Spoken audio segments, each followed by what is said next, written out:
Righty. Hi, everybody. It's going to be an interesting night. We have the Uncomfortable Bible Study, which is coming up. It should be.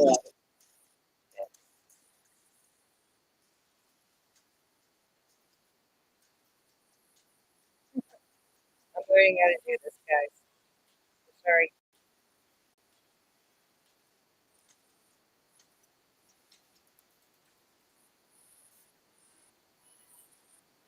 What is that?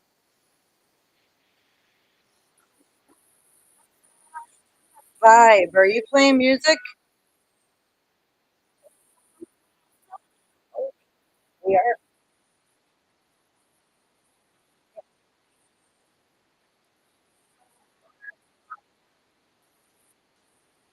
guys. Let's see if I can do.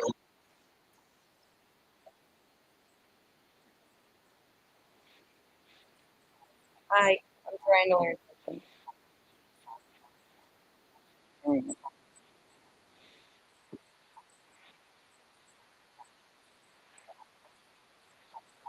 And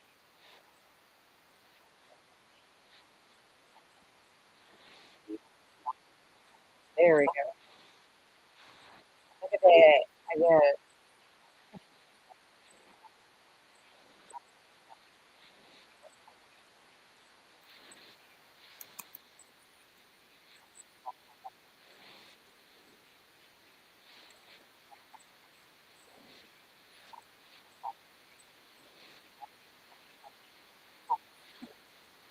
All right. I am chilling in the back waiting. So I'm not ready for this.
Grab my Bible.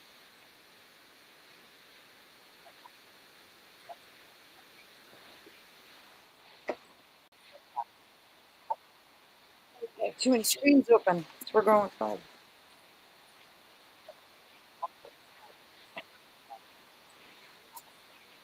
Let's see here. Oh, I can't mute it. I don't know how to mute this side, but everybody should go and give five a like, a follow, subscribe to the channel.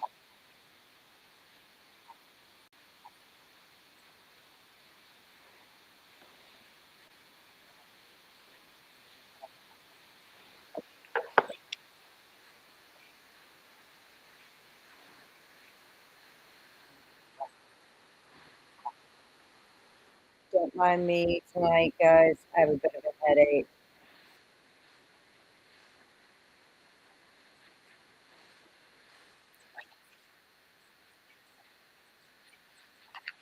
Oh, if my dad's watching, hi, Dad.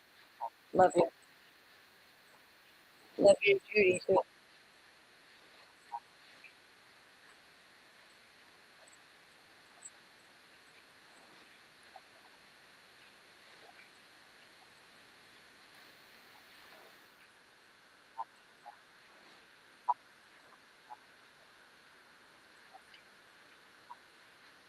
Oh, Lord.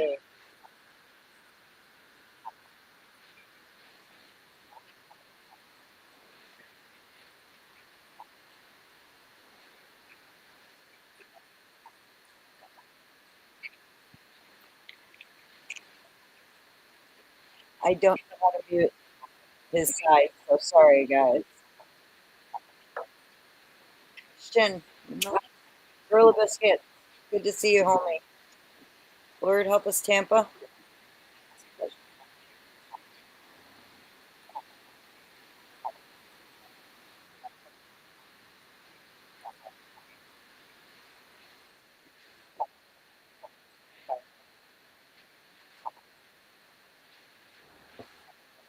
Okay.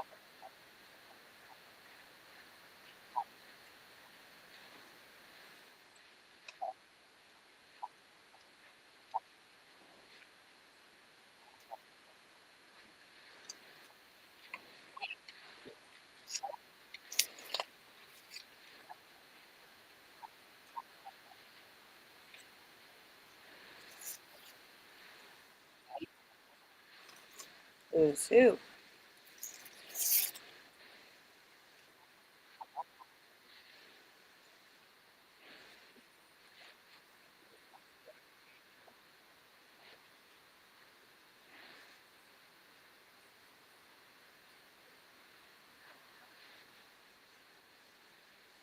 I don't know.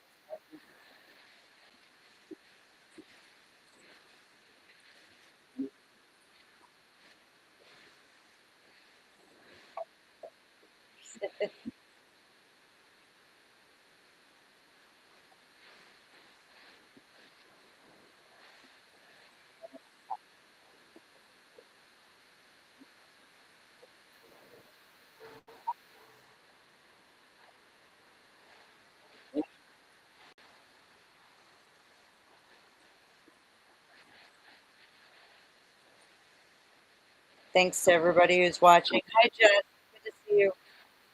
It's gonna be a rough one. I have a headache.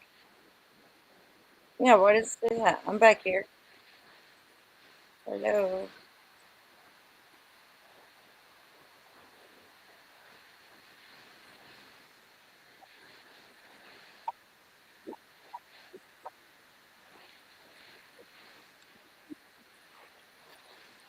I have too many tabs open. So I have real Bible tonight.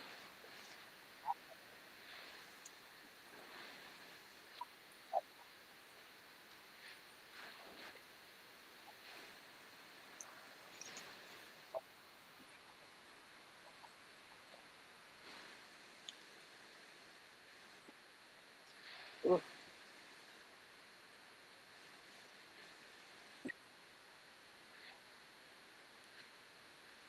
holy cow, he's low.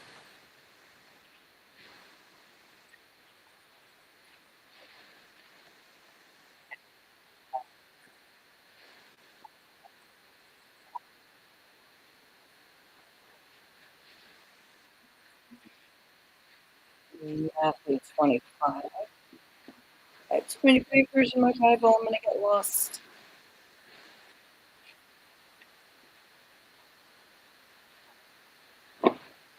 Oh,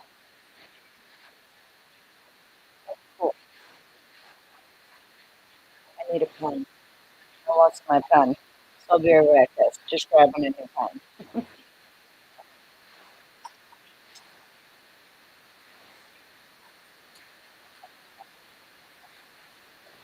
I lose pens so fast, it's not funny. I wish I knew how to mute this, but I don't. So I'm sorry, guys.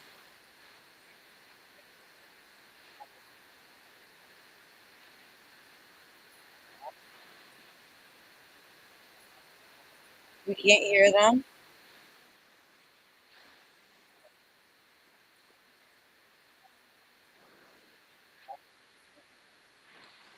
You can't. Oh, yeah, I know. Hang on. That there was a lot of borrowing from heathen cosmology, and then even from other things like Dante's Inferno, in order to get the That should fix representation it. of hell that we have today. There isn't a strict one for one where you can open up the Bible and go, "Yep, here's the description of hell. That's what the preacher Sure. said." That doesn't exist. So there's a compilation of different things that are getting put together. I'm known for doing alchemy and off-grid living. and I look forward to talking to you. All right, awesome. And let's bring up the rest of our panel here. I'm going to just do it in order in the queue here. So we're going to start with Cleaner 409. Okay. Hi. Abe, do you know how to I argue silence things. It's fun. what's he using? He's using I do not have a Streamlabs. specific religion that I I don't know attest to be a part of, but I like the prescriptions that Orthodox Christianity has for the world, and I'm slowly learning as much as I can about it through the church itself. Very good. And I love debating with Cleaner. Anybody that hasn't checked him out, make sure that you're following him. This And, might and not work. you know, I might shut he's a down. good dude in that I think he has a very sensible sense of debate that I really look up to. We also have Beth here, who launched her channel this week. And by the way, I know your channel is a different name than your original one. I update. Hi guys. So my new channel is called Culture Corrections. You can find me over here on YouTube. We're doing a lot of discussions about lots of different things. I'm really excited. It's been a really good launch so far. I've had a lot of really awesome people helping me, like Abe Dinkus and Cleaner and Grumpelstiltskin and everybody. They've just been wonderful. I'm trying to figure out some audio stuff here, so you'll have to kind of not mind me for a couple of minutes while I'm trying to figure out. I'm getting used to restreaming.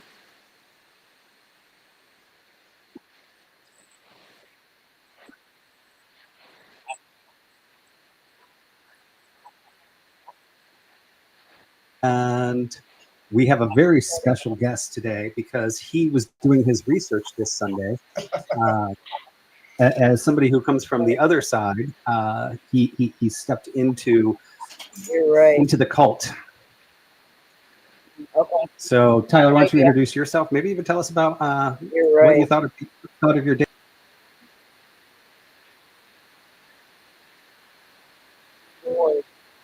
Holy crap, that was so loud.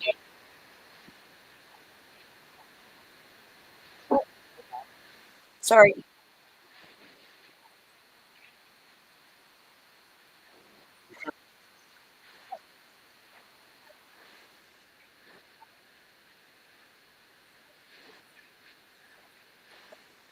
But so today's topic is something I've been kind of waiting for. I have a lot of major points. So, like, aside from what we talked about previously, where different versions of under the Christian umbrella disagree on a lot of different things. Okay. Aside from that argument, especially morality being disagreed upon and scriptures to use and blah blah blah. Aside from that argument, how hell is defined is even its own sub-argument beneath that, where even different groups disagree within each other. And there's a lot of different, like, you see this, and I hate to just relate this to comic books, but with comic books, when Disney bought out Star Wars, they took a large amount of the Star Wars lore and made it non-canon. So everybody that knew all of that lore now had to go through and dissect what was new canon and what was no longer, and completely retool different theories and stories if they wanted to stay within canonicity. So I tried to take that skill set from that and relay it over to this. And I think you can see a pretty clear line of, like, one religion's similarities to another influence that other religion as well. So I just see a lot of points I'm going to be jumping on. It looks like I'm the sole atheist here. Oh, Cleaner goes both ways. So, you know, he's what's the word? Pan-religious. Is that better? But so I mean, I got a lot of things I'm going to be bringing up today after we get to it. Yeah, you know, I mean, this is a really interesting thing, and I mean, I had my ideas. I think I was I thought I was 90% on my understanding of hell before I started studying for this particular episode, and then I discovered I was actually only at 60%. See you guys. And through even my studies, I think I've only gotten to an 80% understanding at this point. I still have a lot of open questions as well. So I think this is going to be really interesting episode. A lot of cool things to talk about. You will not be the only guy on your side. Taylor will be joining us, the Powder Dusty or Flow State, however you guys know, but he's going to be showing up late. Glenn did say he was going to. I was talking to him the other day. I'm actually having lunch with him tomorrow. So I don't know if he's going to be showing up or not, but I know that Radical Coder isn't going to be in today. He gave us a late notice, but that's okay. So there's been a time when I was almost the only guy on this side. So, hey, it all works out sometimes. All right. Beautiful. So with that, since Glenn's not here either, I was going to give him an opportunity to promote his nonprofit, but I'll do that for him since he's not here. I don't know if you guys have heard of this. This is something he has been working on and putting a lot of his time into. This is one of the reasons you may not be seeing him stream as much, because his finances and his efforts have been going here. It's called the Sons of Thor. Some people get a little confused because it is Christian-based. It is based on helping men that are suffering, whether it's through addiction or even if it's just having marital problems or looking on how to date and be strong men and leaders, ones who can support our wives, support our children, and really need help stepping up as a man. It's a group of men that will help men. And I mean, I think it's a great purpose. It has the men have all sorts of needs. It really is based off of the ironing, sharpening iron, where one man that has gone through it and has stepped through to the other side can help that man that is trying or doesn't even know how to step over to the other side. Suffering in marriage, when he's suffering in addiction or whatever there is out there. It teaches men how to man up, how to take responsibility, and how to lead as a leader of a family and be a role model to their children. So if you guys are interested in that, make sure you check it out. It's a great purpose. And I really like it. That's why I'm meeting with him tomorrow. I really want to talk about this more and see how I can help him move it forward as well. So make sure you check that out. If he does jump on, I'll let him give a shout out on that in the end. Let me come with. Right. Oh, yeah. So I got that off my task list. I have one other thing here. So I think it's important as YouTubers that we support each other. We've got everybody that's on the panel today and some of the ones that aren't in the panel here. You've got me. If you're watching on another channel, please come over to mine, hit the sub button, and then go back to your channel and watch on your favorite channel. We need those subscribers. So, and I love seeing you guys in my chat because I actually guide the shows based on what's happening in my chat. But I don't want to steal from anybody else's sites either. So if you prefer watching it in your favorite stream, stay there. We've got Benjamin Balderson here. Like I said, check him out. He's great. He was one of the first people to ask me to come on his channel when I first started streaming. So I am thankful to him for bringing me on. I had a great debate with them. Watched Ryan on his show the other day. Maybe that's why he didn't show up today. Maybe you scared him, Ben. So he didn't want to come back. I'm sure he doesn't mind. He'll jump into anything. That's what I love about Ryan. The new URL for Beth. Well, we've got the Culture Correction here, 315. And then everybody else's that's on there. Make sure you check them out. I put them in the links in the description. If they're not in this newest one, go back to one of the older episodes. I always make sure they, after the episode, depending on who shows up, that I include those things. So with all of that, I'm sure everybody is ready to jump into this. And I know Steelman was telling me he doesn't think that I can prove that hell is not in the Bible, which is our number one question. And something kind of interesting into exactly what Taylor's claims were earlier. Yeah, we already did our special guest. My slides are a little bit behind. I think this is a really good looking picture of you, Ben. So I like finding AI cleaned it up for me. Nice and neat there. That is nice. Yeah, you look like 10 years younger right there. Yeah. Only have like 4 grandkids in that picture instead of 8. So this is what's great about having Ben on as an Odinist on the channel. So I'll admit it, the is hell in the Bible is kind of a hook prompt, but it actually has some truth to it. So I can give 2 really quick answers. The short answer is if you look in the King James Version, you will find the word hell in there, I think 56 times. You'll also, in the NASB, which is a more literal translation than the King James Version, you only find it in there about 13 times. And so then there's a question, and this I think actually goes back to the Greek version. I think they did this with the word Hades as well. When we're actually looking at the King James Version, which made hell part of the Bible, they took hell when they're translating the Greek versions and the Hebrew versions of the Old Testament, and they applied it 56 times to 4 different words in the Old Testament and the New Testament. Sometimes they translated Sheol, which is a shallow grave, to the word hell. Now, why did they change it to hell? Well, they stole it from the Germanic interpretation that most people knew, that there was something called hell.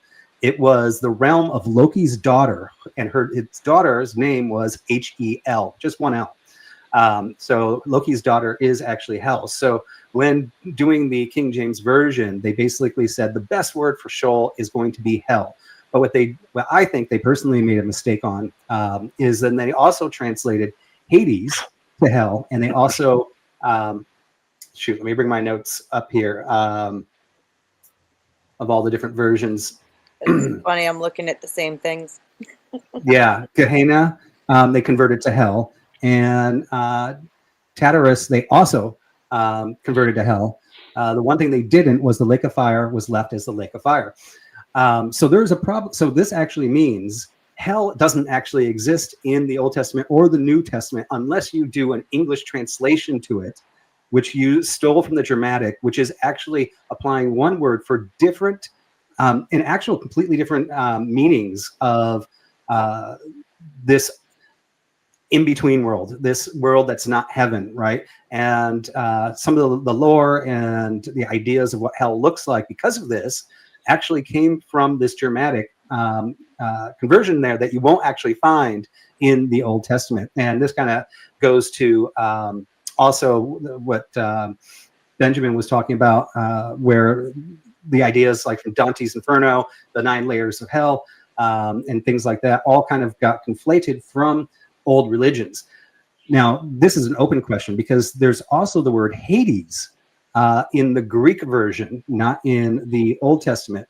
And I wonder, this is actually a question I have in there, is that when they were converting from like Hebrew to, or just talking about Hades in the New Testament, if this was kind of a similar thing, because Hades is actually an interpretation for a demon layer of the Greek mythology. And I do not believe in the Bible that they're talking about the same Hades that is from the realm of the Greek culture or theology back there, where they basically just, when they were translating to Greek, maybe they also use that, because that word isn't used very often, as much as Sheol, Hades, or Gehenna, and Tartarus. So when I say hell is actually not in the Bible, it is in an English translation, but it actually is representing multiple ideas, which doesn't give an accurate version of it. And I would actually say, no, if you look at the original translations, the hell that is misguided and assigned to more than one thing actually doesn't exist in the Old Testament or the New Testament. They have different meanings than the Germanic hell. So that is my thesis for no, hell does not exist in the Bible, but I am definitely willing to open that up to everybody else, or open that up to comments or questions there.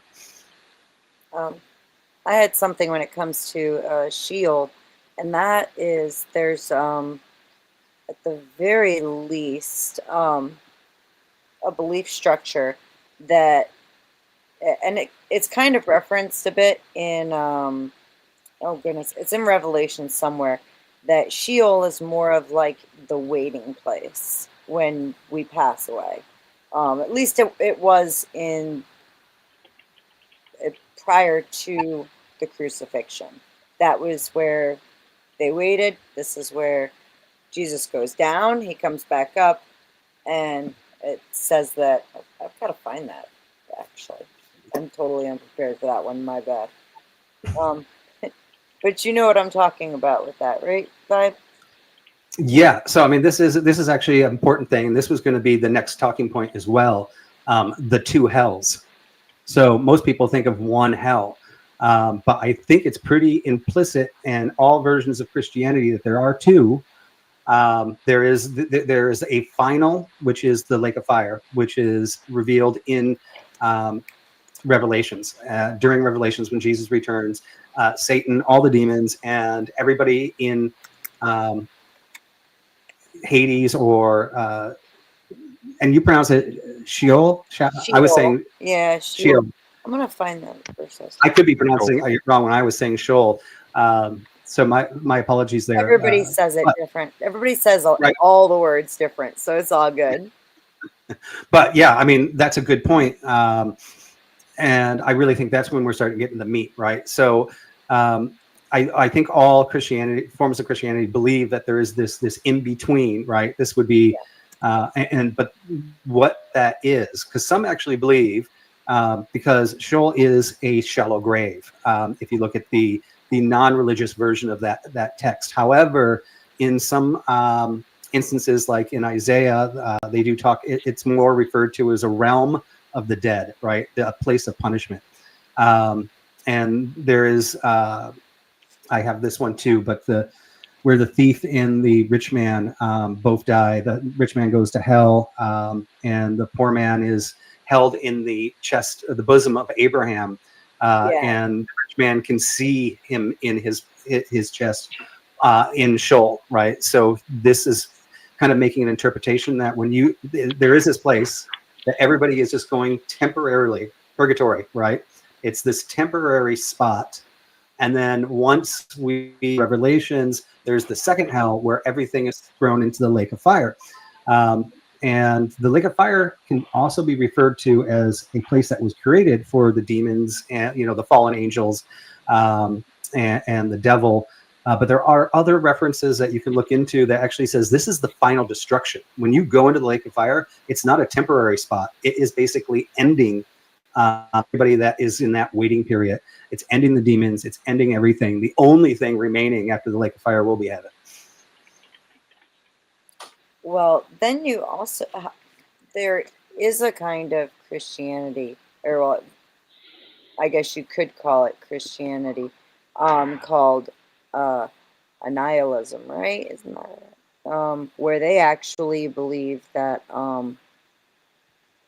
with the second death at the coming, that hell is meant to be a prison and a punishment for the fallen, for Lucifer, for the fallen angels, and that God loves us as creation so much that it would be more of a permanent ending to the souls rather than actually going to hell. So I think that's an interesting one. I've got to find my notes here on that one real quick. But have you heard of that one?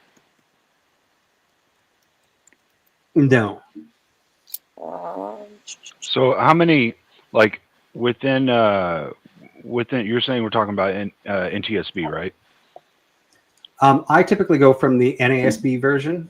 NASB. Okay.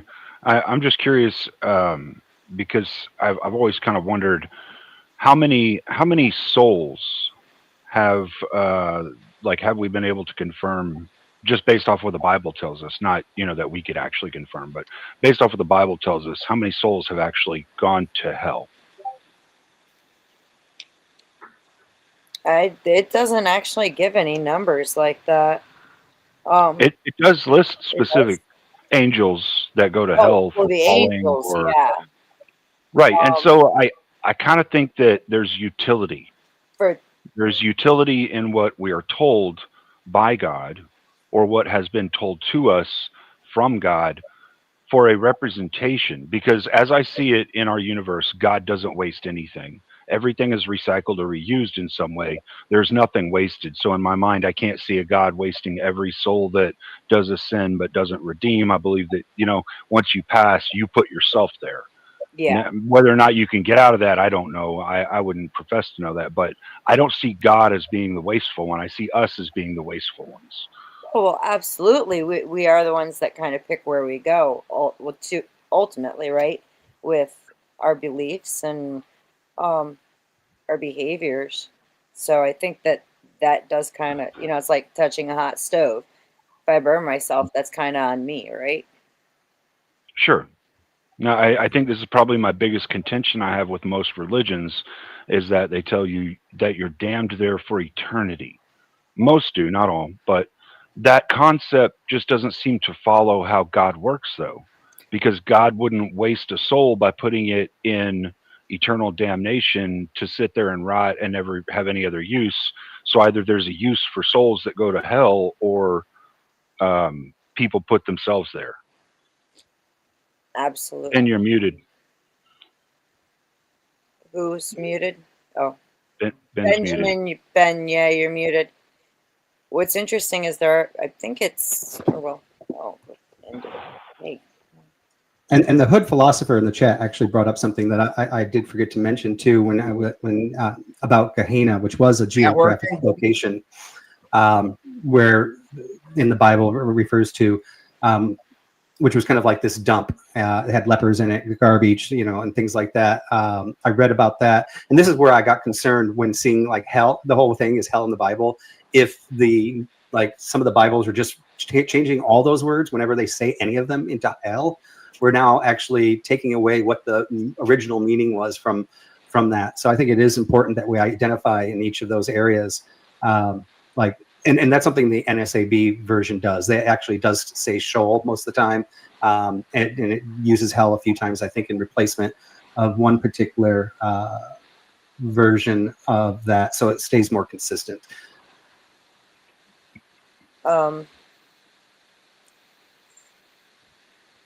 Sorry, I don't know. Go ahead, guys. So I've been kind of holding off for a minute. First and foremost, I want to say we had a whole episode where Ryan was criticizing the Bible. We brought up the point that the Bible now doesn't agree with the Bible from before, and there's all these different interpretations. And I'm pretty sure Vibe was out here saying, actually, this is the closest the Bible has ever been to the original translation, and glazing the hell out of it. And now here he is today saying, you know what, they're all wrong. And my interpretation that Revelation's talking about eternal damnation in a pit of fire, that's not real. It's all fake news. You're giving us the flat earth theory of Christianity right now, and you're going back on what you said like 4 episodes ago. Well, I mean, actually, you kind of back up what I said, because I said today we now have a better version than we ever had, because we've collected so much from such old dates, and we're doing it from the original, not translations of translations of translations. But and that's why I'm talking about when I use the NASAB, right? It's actually keeping the references to the original words different, right? And that's something that's important. So that actually confirms we have the best translation we do today. However, we still have the Gen Z Bible.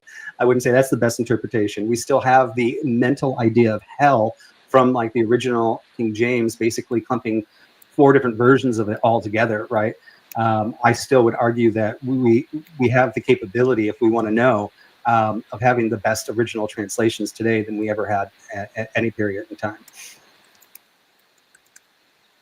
I think when it comes to the conceptual understanding of the afterlife, I don't think we do. We'll have to get there to see it and know. Is that better? Of course. Am I good? You're good. Yeah, you're good. And for cleaner, only the Abrahamic religions have that feature. Pretty much most religions worldwide, it's a cyclical event. It's not an eternal event. I'd have to look more into that. My understanding is that they all have some kind of representation of like an eternal damnation type thing. I have. Yeah, most of them don't. Go ahead, sorry. And I agree. Part of the problem is if you look at every other theology, there's different representations for what happens to different souls. Not all of them are going into actual damnation. So I think that's where when they made everything one thing, you lost that nuance with it. Where even if you take the Hell 1 and Hell 2 idea, obviously there's some idea of a redemption possible from the Hell 1. And when you look at like even a heathen cosmology, that hell is not what Christians call hell. It's not a place of torture or pain. You failed on this level, but you aren't at the place that heathens call what you guys would mean as hell, where you're getting tortured, is Nostrand. And that's specifically a place for like people that trade on their brothers and their oath breakers and the worst type of people. What's with the slur, man? Heathens? My tongue is swollen up. Heathens?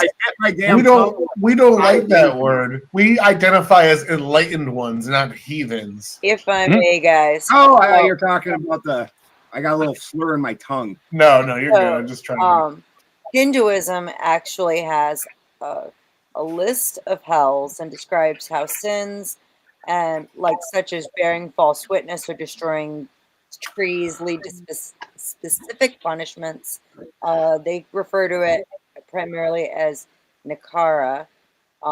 And does that one? Then there is also in Buddhism. Buddhism has a hell as well. Judaism has Sheol and Gehenna, which actually Gehenna is really interesting because it has. They use that referring to a specific area that was essentially always burning or something. That was. I don't remember where it was. But if you actually start looking at things like the Book of Enoch, in Enoch there is reference where Enoch is told by the angel that anything you ask of in heaven will be granted to you, including the salvation of all those who are suffering essentially in hell. But it's not, it's not put to be as hell so much. But Enoch has some strange ways of describing what happens after death. The thing I like about Enoch, though, is it doesn't try to say like, while it says, yeah, everybody else can have their salvation restored by somebody vouching for them or asking for it, requesting that. It doesn't say it'll be restored immediately. They may still have trials and tribulations in the afterlife they have to go through in order to get that redemption or that restored soul. Absolutely. So that's another. That's kind of the point I'm making here, is though that like we do not have. We have like the best understanding we can, which is like there's a good place and a bad place that people may visit after they pass, but we don't really have like the real understanding of it until we get there. We just kind of have our interpretation of what we believe is what's going to happen. By the way, to touch on what I had brought up before, see, I scrolled too far now. I have a touchpad, so I have to touch it in order to scroll, and it drives me insane. The idea of annihilationism. It's the belief that after a period of punishment for their sins, the soul of unrighteous will be completely destroyed and cease to exist. This doctrine is also known as conditional immortality, and rejects the concept of eternal conscious torment in hell. And it's actually held by multiple denominations. And where is it here? So is the soul supposed to be reused in some way, or how does that work? Is the energy of it supposed to be reabsorbed and then given out as new souls, or because I don't see God wasting anything. That's the thing. I don't see, So, but can you actually see it as being wasted? And also too, we see, you're a fan of Enoch like I am. In Enoch, there's actually the opportunity not only for others to ask for you to come up, but there is that time frame of, what is it? It's even in the scripture of the Bible. I'm pretty sure it talks about the period of 1,000 years for people to kind of come to faith at the very end of things, or there is a period of it. And I know in Enoch, it gives you the same opportunity. There is the same opportunity afforded. I don't know if I'd say I'm a fan of Enoch, but I've read the book of Enoch a couple of times. The thing that always gets me is whenever we try to talk about the temporal concepts of what Enoch or the Bibles speak about. Like, we human beings don't have a really good understanding of how temporal physics work for an entity like God. Like, for God, I can imagine time being a pebble. It's just something that is. There's not like a past, future, present. God just sees the painting laid out and is like, hey, that's the painting. You know, that's how I could kind of imagine it. I think that's the best way I could understand it. And so, like, when people try to equate, well, what about the past? If that soul's already destroyed, how can you get redemption for it? Well, because the painting's right there in front of God, and he could just grab the soul from the painting and be like, it's redeemed now. So I think when people get in the weeds about the temporal physics of it, it gets a little ridiculous. I agree. And the other thing, too, is when it comes down to your question about God wasting, we were granted free will from God, right? So we can make our own decisions. We are the ones who put ourselves through our beliefs and our actions wherever we go. Would it then actually be him wasting the souls, or is that like you give me a gift, I can do what I want with it, and you have no essential claims or rights to it unless I give it back to you, right? I get what you mean. That's why I say I kind of like it. The way that I see it right now is just that God doesn't waste. We humans waste. And so if the soul does go to some type of eternal damnation, it would not be because of God. It would be because of us. God made the place so that the good and the bad don't commingle and screw everything up, you know, in the good place. But it would be up to us as for whether or not we're wasting there. Yeah. Exactly. So in that case, then it's not God actually that would be wasting it. It would be us. Right.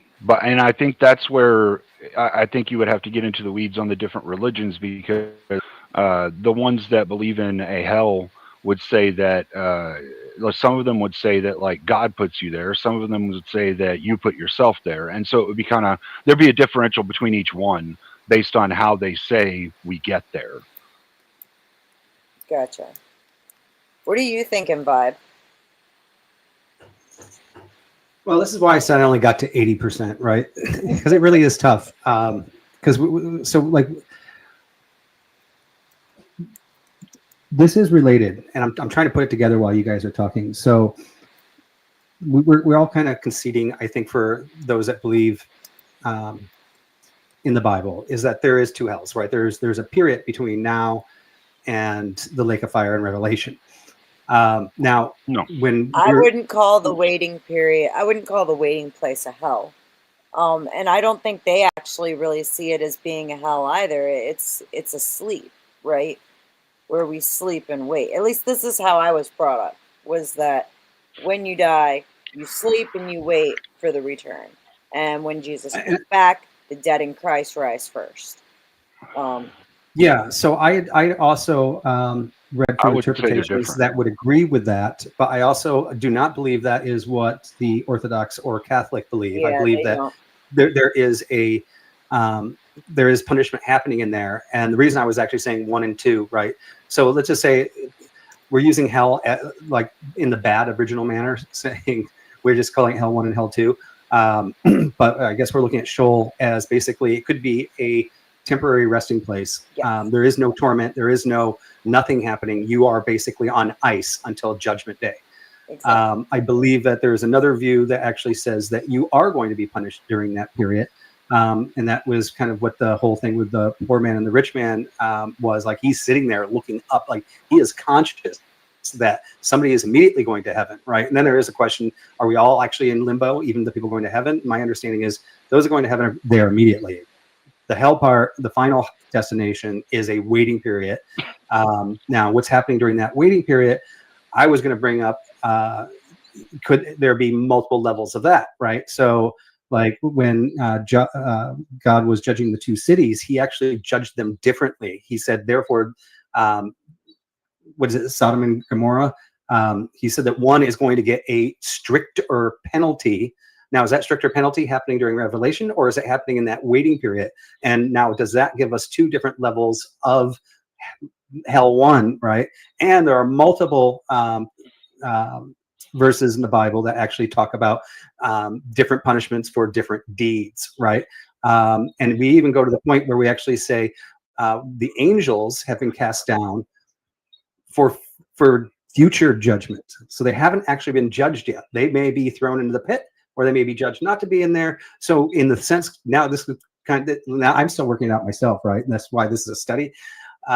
I'm not arguing any of these. I'm literally trying to sort it all out. But going to Cleaner's point, to bring it full circle, if nothing's wasted, is there this potential of basically everybody is executing their level of sin in whatever level it is, and at that point, if you actually finish whatever God finds justified, are you brought back into the system? Which is kind of the next topic I also was going to kind of go into, which is like, can you get out of hell 1 or hell 2, or are you forever there? And that would actually go twofold: 1, going there as a believer, and 2, going there as a non-believer. And what does that look like, right? I'm trying to consolidate exactly what Cleaner was saying. How can God make a perfect system that, you know, recycles everything and end up, like they always say, anything bad that happens, God turns into good? So how, in the end of the story, even if we don't understand it, can he make everything that was bad good? I know it's not the most put together coherent thought. I kind of want to go down right now. I want to go down a quick line of questioning. I was kind of holding off and letting everyone get all their other stuff out. So I've been looking into a particular line of question because you don't believe that there's a hell, say. So there is a period where after the rebellion, Satan is cast out into what's described as a bottomless pit for 1,000 years in Revelations 20. And he's there for about 1,000 years, and then for whatever unspoken reason, not in the Bible, it's in other sources, but I'm just going off of biblical canon here. For some unspoken reason, he is allowed to roam freely. He's no longer in that pit of endless torture that it was described he was in.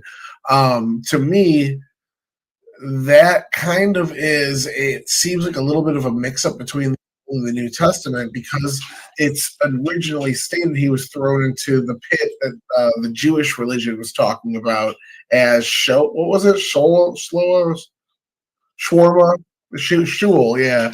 So he was thrown into Shul, and then 1,000 years later just reemerged. But in later translations, he was bound to the lake of fire, and then just suddenly wasn't anymore. The only justification I can find is people theorizing, because free will is allowed and God wants people to be tested, that Satan's necessary as a force to keep around, essentially, and was released.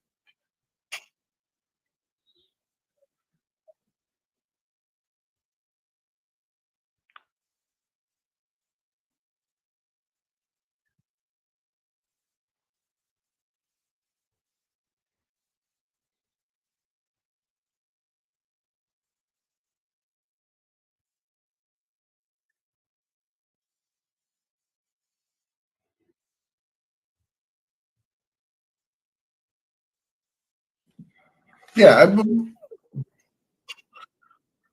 I'm more going after Vibe's point, though. Like, if these places don't exist, where exactly was this rebellion banished to? How were they able to escape 1,000 years later and torment the living world? And why?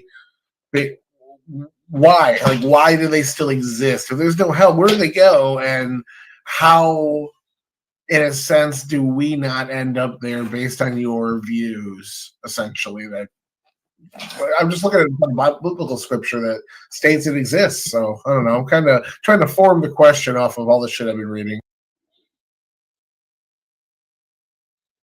No, you go for it. Which verse was that again?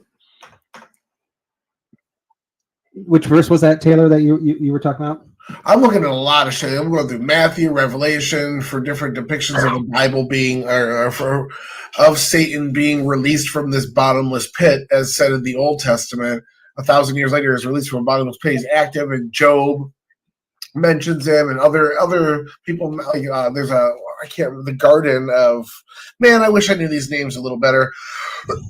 Where Jesus has a conversation with. That was with God.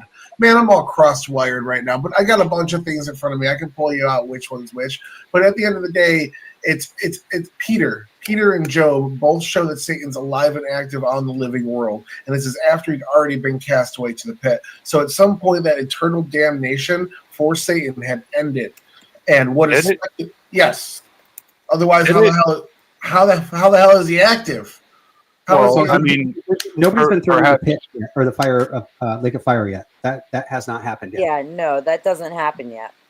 That's the big final judgment. But what I'm reading is just after the rebellion, he was cast into a pit for 1,000 years. Is that not true? After the rebellion. Would this be the rebellion and him and 1/3 of all the angels were then basically put in a place of their own, which isn't the lake of fire, but in theory that would be their destination when that time comes. They would be, I think it was in the New Testament as Hades. Am I right? That's actually the place for them to be in this in-between period. Yeah, so that they went to this purgatory we're talking about, then, is what you're saying. Yes. And if that's what I also kind of assume that could be it. If that's the case, then is it really purgatory? Are they awaiting judgment there? Yes. So, there is, let me pull that up.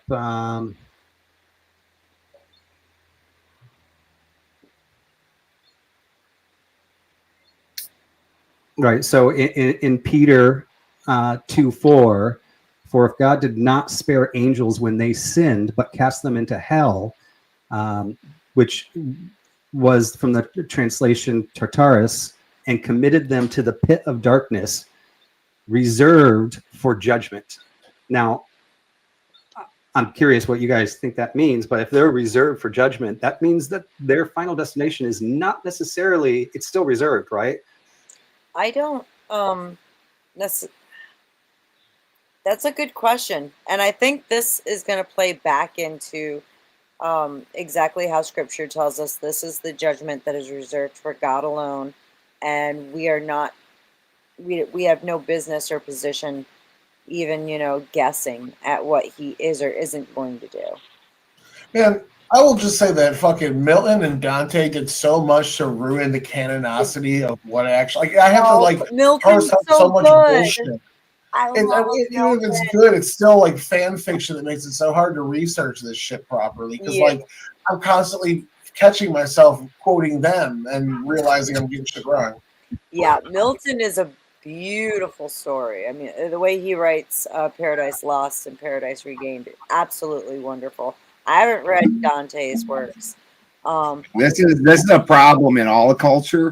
Believe it or not, more religious things are based off of plays and media, like Dante's Inferno. It's a divine comedy. It's a play, and most people's ideals of hell come directly from that. Like the whole purgatory idea. There's two hells in Dante's Inferno. Oh, the one than that. I think there's 9, right? There's. Let me talk. Sorry. There's a hell where people have basically already been judged, and that hell has 9 levels. Then there's another area that also has 9 levels, and that one is more things that you're able to redeem yourself from in some way. So, like as Dante's walking through that area, as he gets rid of his sins, the different guardians for each area wipe away the letter off of his head that's representing that particular sin. Where the other hell, there's no redemption in that one. But again, though, you need to remember you're referencing essentially what is fan fiction. Yeah.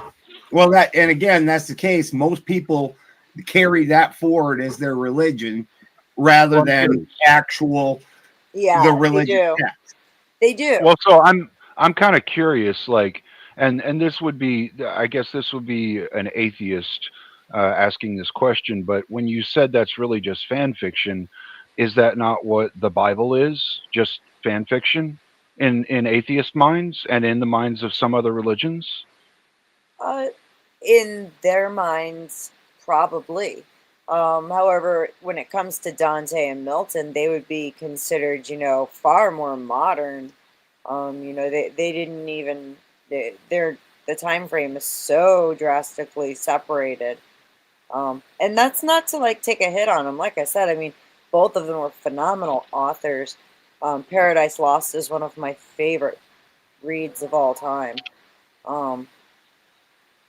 But I guess the point behind asking that question is like there's a differential, obviously, between when we're willing to say something is a religion and it's not just like a fan fiction or a cult fiction or something like that. And so I think it steps into the realm of absurdity in like the atheist mindset whenever you say, well, this religion's heresy and fan fiction and not real, and this other religion is real. I think that is the real breakdown that a lot of atheists have whenever they're actually looking and trying to verify one religion versus another, or prove or disprove something, or if they're going through something in life and they're choosing to try to go to a religion, they get kind of pushed away from them by all this talk of everyone's heretics if you don't believe in a certain way, Yeah, of course. I think that really at that point, I can understand exactly what you're saying. And I can even give some credence to it. I understand why they would see it that way, right? And I think everybody does. I think the thing comes down to the actual timing of when it's written, and the who knows who, and the tradition that's been held up for thousands and thousands of years, in comparison to when you look at writings like Milton and Dante, where there aren't churches that are created off of that, or traditions or rituals that are upheld. It doesn't actually follow the same suit. But I do get what you're saying. Absolutely. Excuse me for just 1 second. Yeah, I would disagree with that. I would say that more people religiously follow those things and know those things and worship those things than they do of anything out of the Bible. Yeah, I'm talking about from like the atheist point of view, looking at it or coming towards a religion.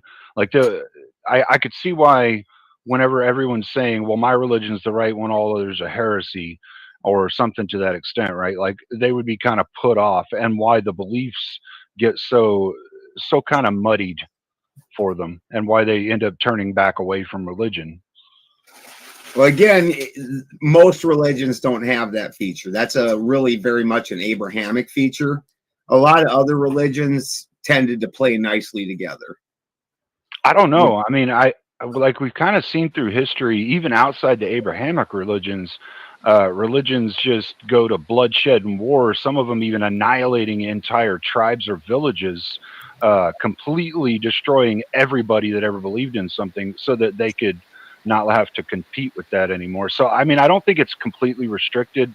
I get what you're saying, though, that it's like there's probably nowadays a lot less of them that are saying that.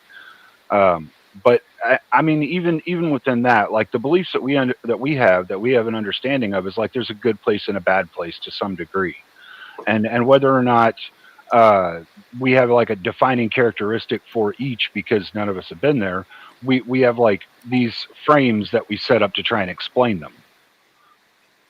So I would state that a lot of those wars were just neighbors' war. They weren't particularly religious.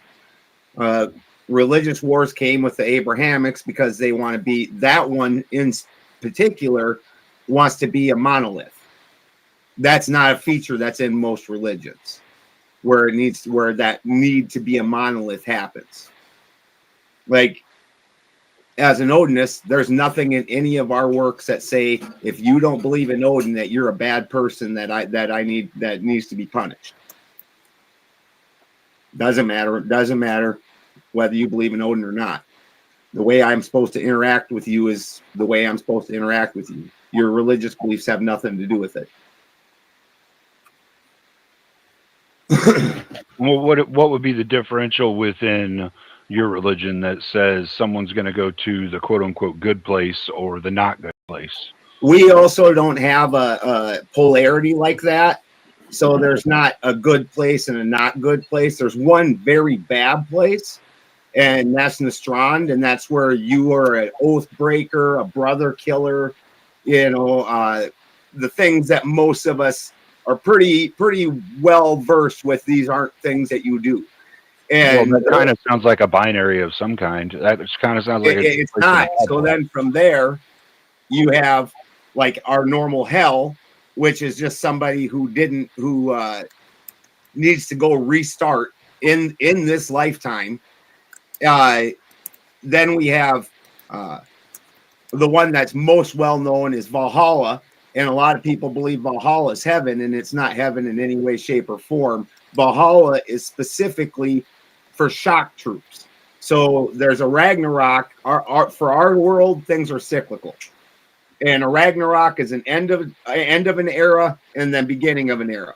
There's a war at the end of every era. They're the shock troops to go to war with Odin. So it's not the best people. It's not the most deserving. It's actually the most vicious, joyful fighters, the ones that want to fight all day, every day. They've got their own place. The farm folk, they call it Folkvanger. They have their own place.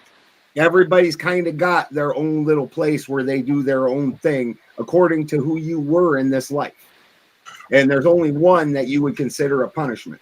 Can I challenge the statement that you were talking about non-Abrahamic religions being less religious? You challenge anything I say, brother. Hinduism. During certain times, we have seen Hindus be very religious-based supremacists against Muslims. And the formation of Pakistan was actually because there were such massive clashes between Hindus and Muslims. We've seen Tibet with Buddhism be a massive issue for China. One of the major reasons why they've been trying to squash it out, kidnapping their Dalai Lama and such. And there's just different, in Asia specifically, there's a lot of different. Shintoism actually has a couple as well that I'm seeing here, where they massacred up almost potentially 200,000 people based off of their religion as well. And then you go to South America and Native American tribes here prior to us coming in and making it great. There was a lot of intertribal hatred and animus and human sacrifice and such.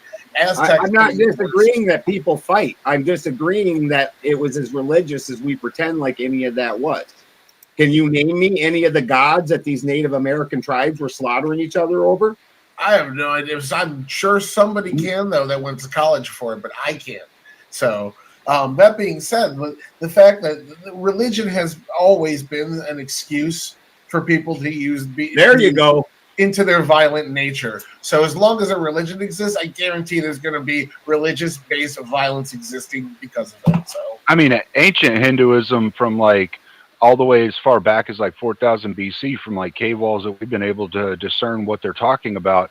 They had a belief in Kali, and they went to war destroying people over Kali. Like this, it's not just what I'm saying is just it's not restricted to just Abrahamic religions. I don't know if it's most or just some of them. I wouldn't attest to know that. We only know the charted history that we have. We don't even know if we're the first iteration of human beings to get to the literary format where we write the written word. There may have been hundreds of other trials that God had in the past where human beings got to the literary word and it all got destroyed. So we have no idea. All we know is what we have now that we can read and see, right? I would also argue that. I would also argue in the sense that if I was an atheist and say, well, let's say humans never came up with a concept of God, or as a religious person, God just hadn't exposed himself yet, right?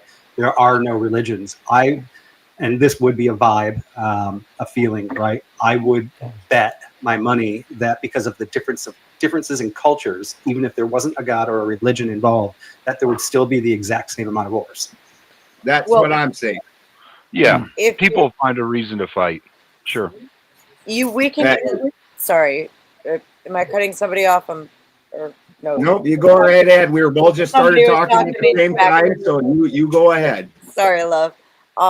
So you can even see in scripture where there were ancient wars specifically targeted based on their faith by other faiths against the Abrahamic religions, right?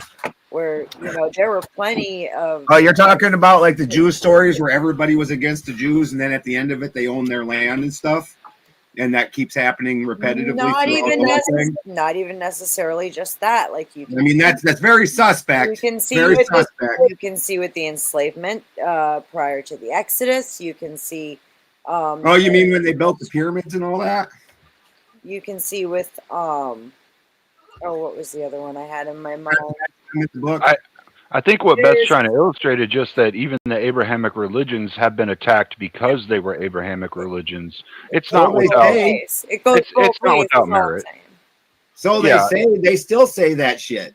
And even we do see Starbucks puts a mermaid on the cup, and the Abrahamics are like, they're attacking Christmas. My point is that it goes both ways.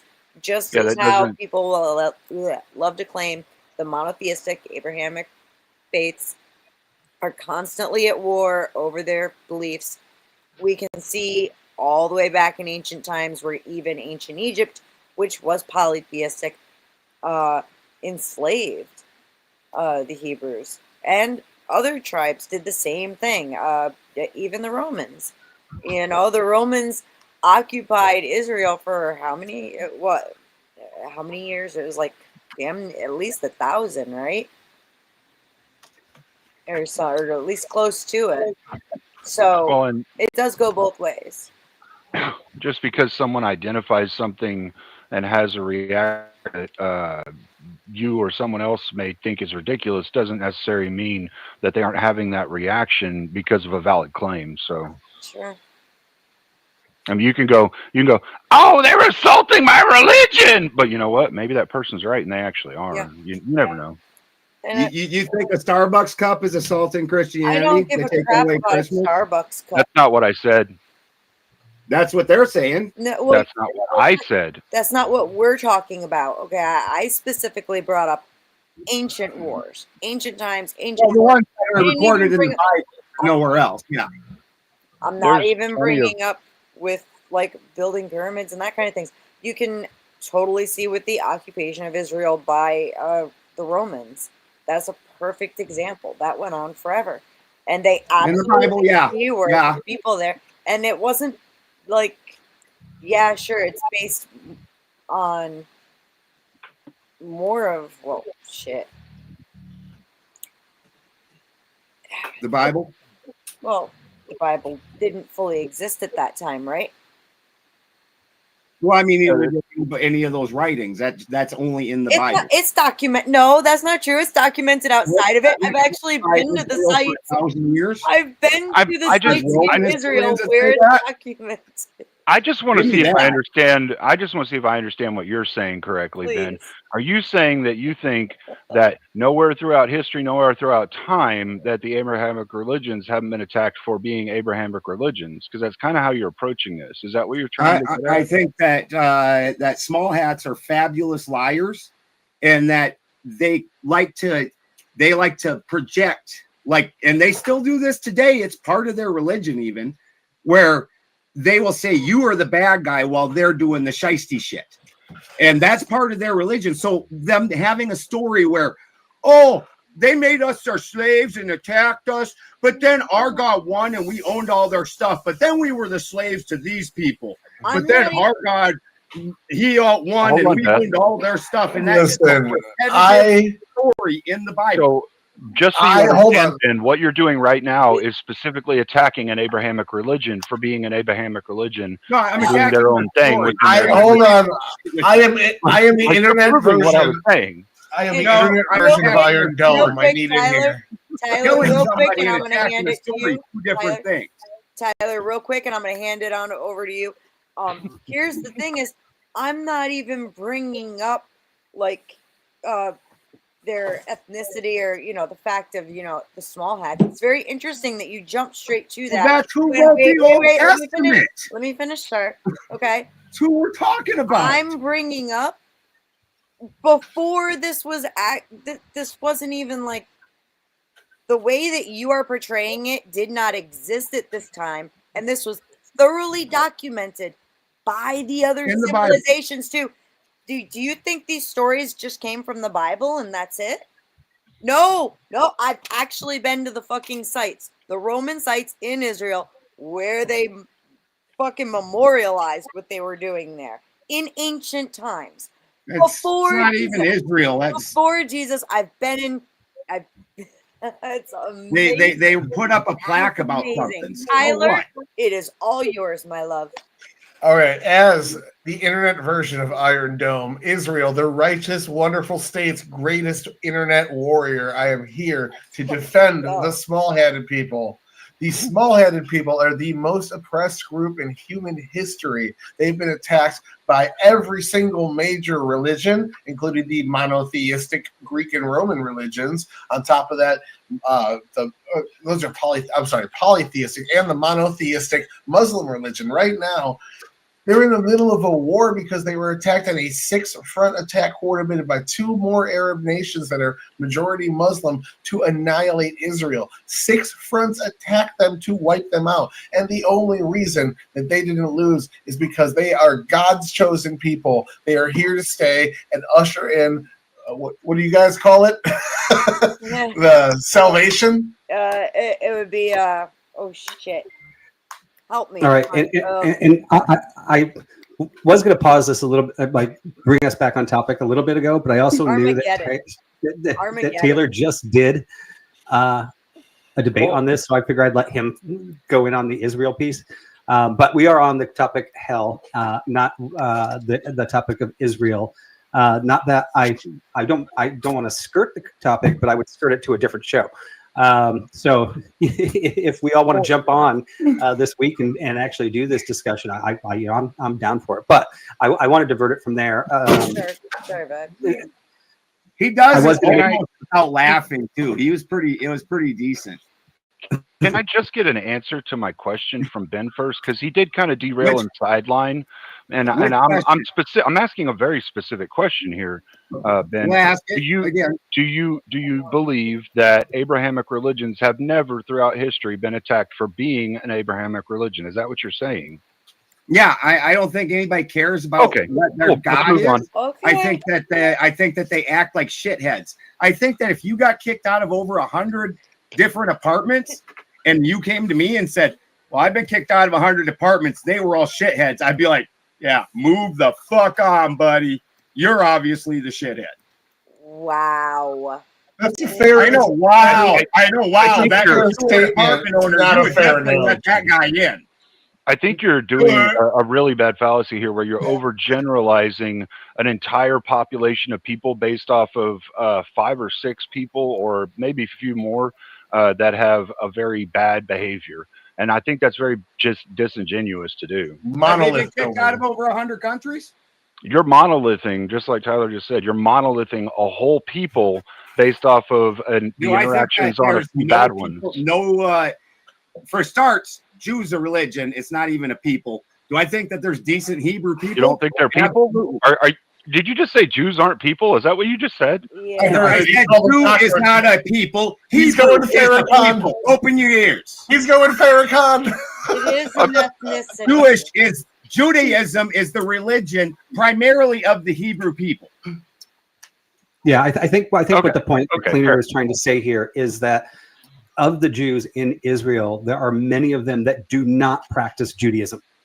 Yeah. Therefore, so they wouldn't be a Jew then; they'd be a Hebrew, and they're fine in my book. Okay. So you have a threshold breaker somewhere in there for what is someone who is horrible people and what isn't. Then is what you're saying. 100%. It's just kind of crazy in my mind that you would monolith an entire religion of people just based off a handful of bad eggs. That's crazy. It's a horrible religion. And to deny history that was thoroughly documented, like I said, by other civilizations. when it No, happened. it's not. Yes, it I mean, is. people would say the Yes, same it thing is. about those who believed in Odin and whatnot because they went out raping and pillaging entire villages, and it was fucking No, they horrible. didn't. Yeah, they did. And they No, did it, Yeah, and they they did did. it in Odin's name. They would scream, "By Odin!" and they go into battle and destroy. Like, I mean, Did you enjoy that movie? About that religion. Did you enjoy that movie? Because it's not historical. Why don't What you go ahead movie? and read Tacitus sometime, Germania? Not only did they not go rape and pillage, they wouldn't even have sex outside of their own people. That's why they were all these wonderful, giant, blue-eyed, reddish, and blonde-haired people. Try reading actual history. Jesus. I've read, dude, my kid is going to You read the Bible. I don't even need the Bible in order to go and actually see these historical sites that still exist to this day. I've actually been to Israel. Okay. I've been Israel that just started existing in the Israel 40s. out of it, Benjamin. Let's take Israel out of it. Let's talk about Egypt for a second, which thoroughly documented the Hyksos expulsion. And who were the Hyksos? Do you know? They were Semitic people from Israel.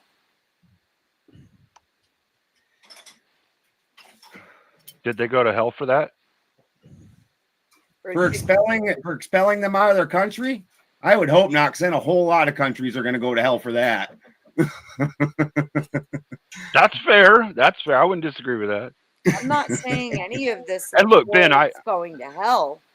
Again, that's not number one. That would be a silly basis to put it on, just because you kick someone off of your land.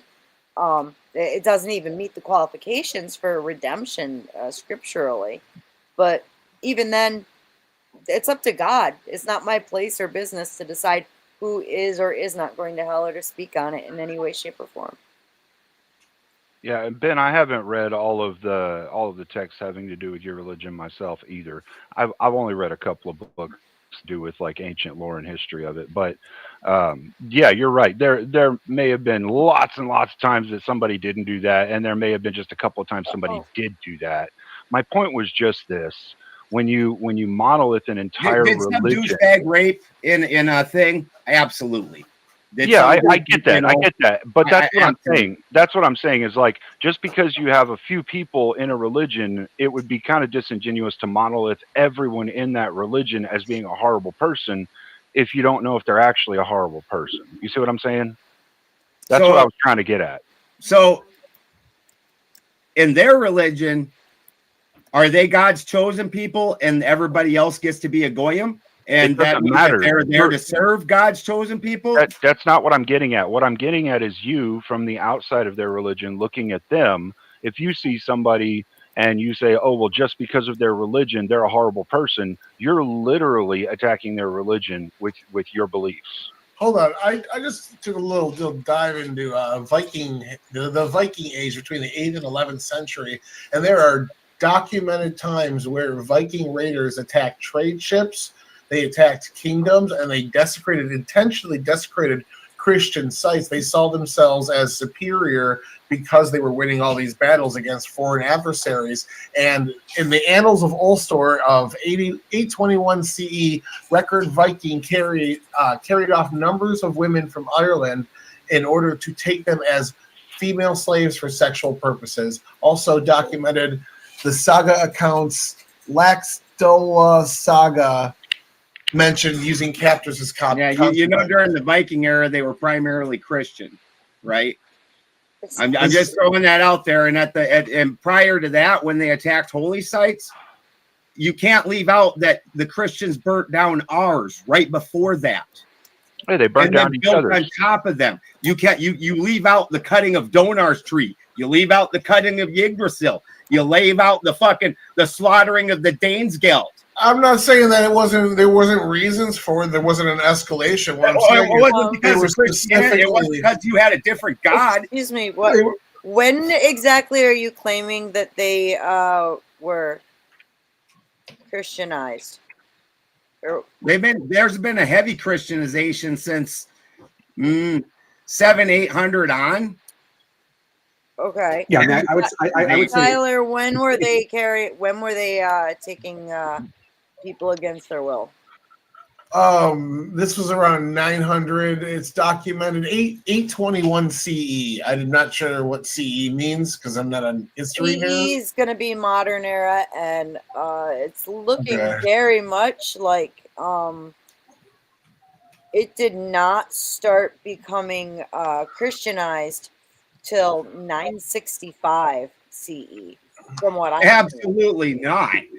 Yeah, these were Viking hordes, and they often would do offerings to Odin before battle. This is documented in Eabaigra saga. Sorry. All right, guys. I'm going to bring it back again because just like we weren't here to attack the Israel, we're also not here to attack the Vikings either.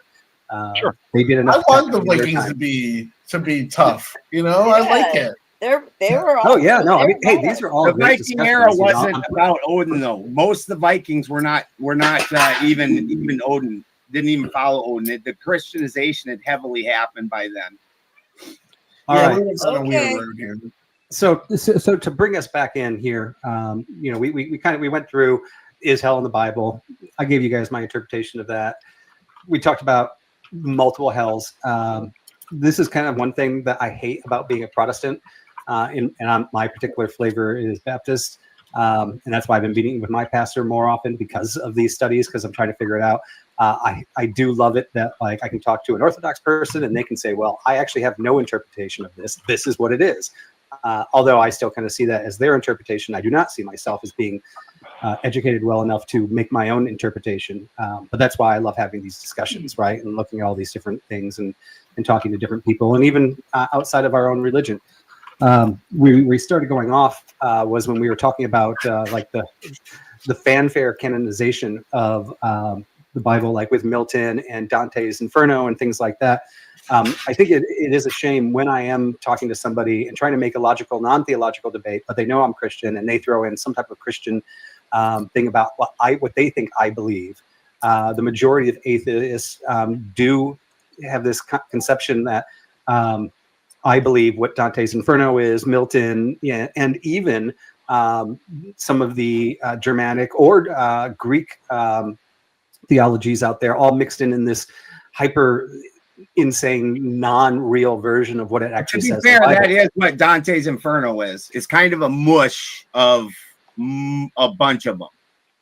Yeah, but it also has made up stuff in there, you know. But here, I say that against atheists. Unfortunately, also in some of my own studies I do with men, I find that a lot of Christians have never been educated outside of that, and they also believe in these stories that actually are not part of the canon that we would consider official. So, I mean, that is also kind of a shame. And then I look at myself in this study here, and I'm like, damn, like I'm at least aware that I don't understand it. And I'm kind of ashamed on how little and how much more I still have to learn and to try to like navigate it all and learn it all. Which kind of brings me, you know, into the next piece, right? Which was, and we were starting to talk about this, was kind of the escape of hell. And I thought Ryan probably would have spoken up on this, because I know one thing that you hear from a lot of atheists, and I want to give your guys' thoughts on this, is you'll hear them say, you know what, I'm not too worried about not believing in God because I believe, or not atheists, I should say agnostics. There are a lot of agnostics will say, I'm not really concerned if I don't believe in God as long as I'm a good person. And I believe in the stories of like the New Testament. I believe like, you know, treat your neighbor well, treat yourself, you know, like I believe in a lot of these things. I think if I do right, even if I don't believe in God or your God, I'm going to go to heaven, because the God that I believe in would never send me to this horrible place. However, on the other side, if you actually think about what heaven is, this is a place where you're supposed to love God and God's supposed to love you. And that's what it's all about. And your whole life on the planet, as atheist or agnostic, you go, well, I choose not to do that. I don't want to do that. Wouldn't it be horrible at your death if you made that choice? That he goes, oh, I don't care what you thought. I'm going to pull you in here and love you the way you didn't want to be loved anyways, or actually allow you what you accepted, which was the place where you don't love him, right? Where nothing loves him. He's basically not forcing you to go to where he's given you an open invitation. But if you don't want to go there, why should he accept you when you die, right? And I'm just curious what everybody else's thoughts, are on that whole idea. And I don't even know if it works the same in Odinism, right? Let's say, like if you do everything right, but you say F you Odin every day and like poop on his grave, like, is he still going to bring you in? Like, what is everybody's thoughts on that type of what a lot of atheists think is unfair? It's unfair. I don't get to go there. That's part of what that's what I was bringing up before with the freedom of will. We do get to choose where we're going, and then scripture is very, very clear. Acts without, while yes, we do get some credit and consideration for our acts on earth. Acts are dead without faith, and vice versa. You have to have them both. I don't know. I see this fair. If I'm not going to participate in your club, I shouldn't get to go to the monthly pizza party you guys throw. So, damn good pizza, Tyler. Your wife will get you there. Don't worry. But doesn't that I like the way Tyler put that? Does that kind of give us the question then? If there are multiple clubs, are there multiple gods, and are there multiple club pizza parties that you could go to after we're done? Well, that's where we have God with big G, and often the fallen angels, which are the ones that are already locked up and essentially influencing for the quote unquote evil in the world. They're often referred to as gods with a lowercase g. Not gonna lie though, if we get to pick 72 virgins, Hey. I don't want 72 virgins. I do not want to have to teach 72 ladies after I pass how to do what I want them to do. Fuck that shit. No. It sounds horrible. I don't. That's no. She didn't find that funny. I laughed at it. Oh, in Odinism, your belief or non-belief in Odin doesn't have any bearing on you where you go.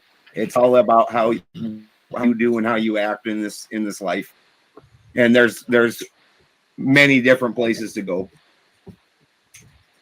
I'll take I don't my expect one. I'll go to Valhalla. I wouldn't even want to go to Valhalla. The idea of getting up and fighting to my death every day and then getting drunk and then getting up and doing it again the next day sounds fucking horrible. That sounds fucking awesome to me. I'd love that. See, what's interesting is ancient Egyptians have a similar thing where, they get up every night and they have to go through all this stuff and go on this quote unquote adventure where they have to complete all these tasks and whatnot. And then they're back dead again for the day and come back to life at night. It's interesting to see that rhetoric repeated over throughout the polytheistic religions. Whereas you guys are polytheistic also. Whereas the you just don't call them angels instead of gods. Look, hey, same idea. I've said it before and I'll say it again. I absolutely support the claim of the polytheistic gods. I just see them, honestly, in my belief structure, those are the fallen angels. They are not as powerful as their creator. They are more powerful than us, which is why they get the lowercase g, because most humans, if you interacted with one, you would think it's a god, right? Based on the supernatural powers that it have. So by all means, I'm not denying the existence. So how's a non-fallen angel any different? It has supernatural powers that are much greater than any human, and humans worship them. They walk around with their little things to Michael or Gabriel or whatever. How is that any different than the All-Father having other beings underneath him that are not the All-Father? There is a difference between worshiping and, I guess, calling on for help, right? Or believing that these entities will act on God's behalf to protect us in some way, shape, or form, right? That there's a huge difference. You have one head god and a bunch of underling beings. I have one head god who has a bunch of underling beings. How is it different? That's the thing, is it's not. The thing it's not. Is, the thing You're is, still polytheistic. You're just using a different word. No, they're not gods. They're not gods. Just because because you call them angels. Just because They have. You made up a different word, but they share the same characteristic. Just because they have more abilities than we do as human beings does not make them a god. There is one God who created all of it. There's one All-Father. Okay. Well, unfortunately, based on the stories that come out of the polytheistic religions and the structure of them, it's different. You know, you're worshiping my religion, my belief structure would say that you are worshiping the lesser beings, whereas we're aware of the way you guys see it. It's ridiculous. You know, it's ridiculous, but we're aware of it.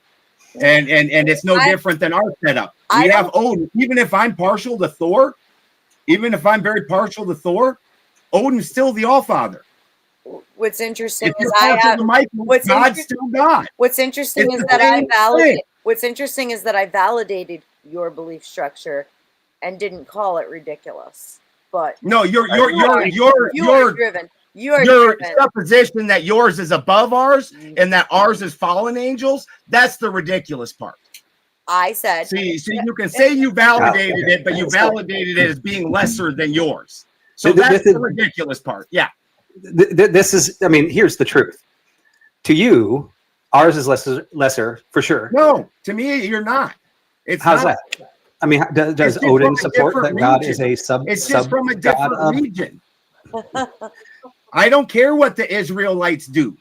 We're not talking about that. We're not talking about them. That's where this religion comes from, is it not? Is it not? You have many people who make and mine comes from Germania.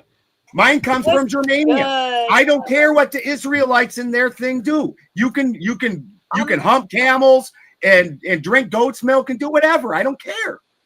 Cool. But the thing is, I didn't sit here and insult your belief structure. Oh, you did. You put it as lesser than yours. I explained. Oh yeah, welcome. That's that casual. Hang on. Shitting on. I'm so sorry. I'm less casual about it. First of all, I explained what passive aggressive, massive aggressive. I explained what my belief structure says without insulting you.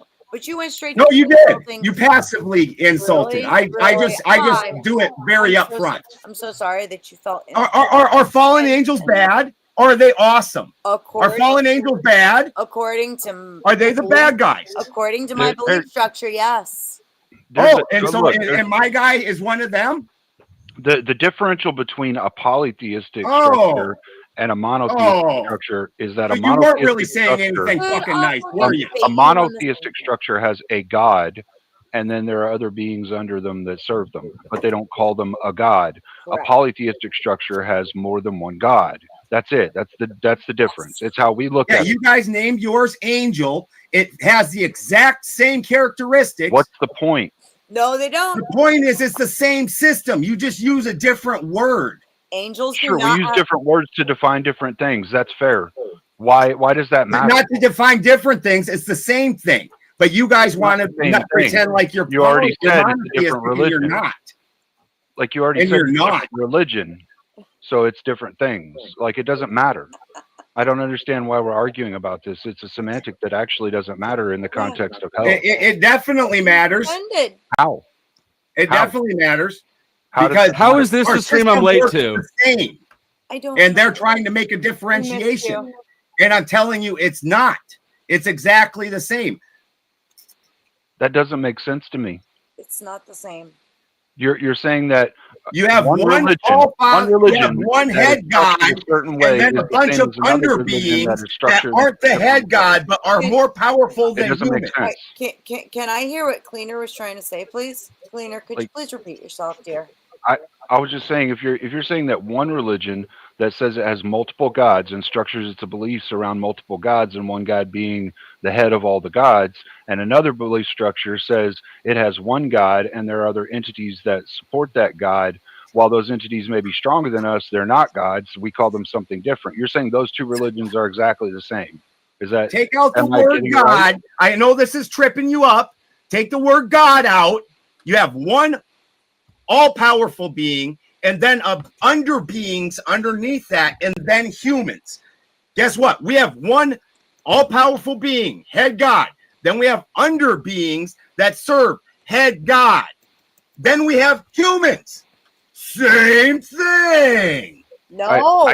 I get what you're saying, but the thing is, words have meanings. I'm aware. Well, like I'm aware of how this is the logic problem works, we have right now. And making up a new word for a same thing.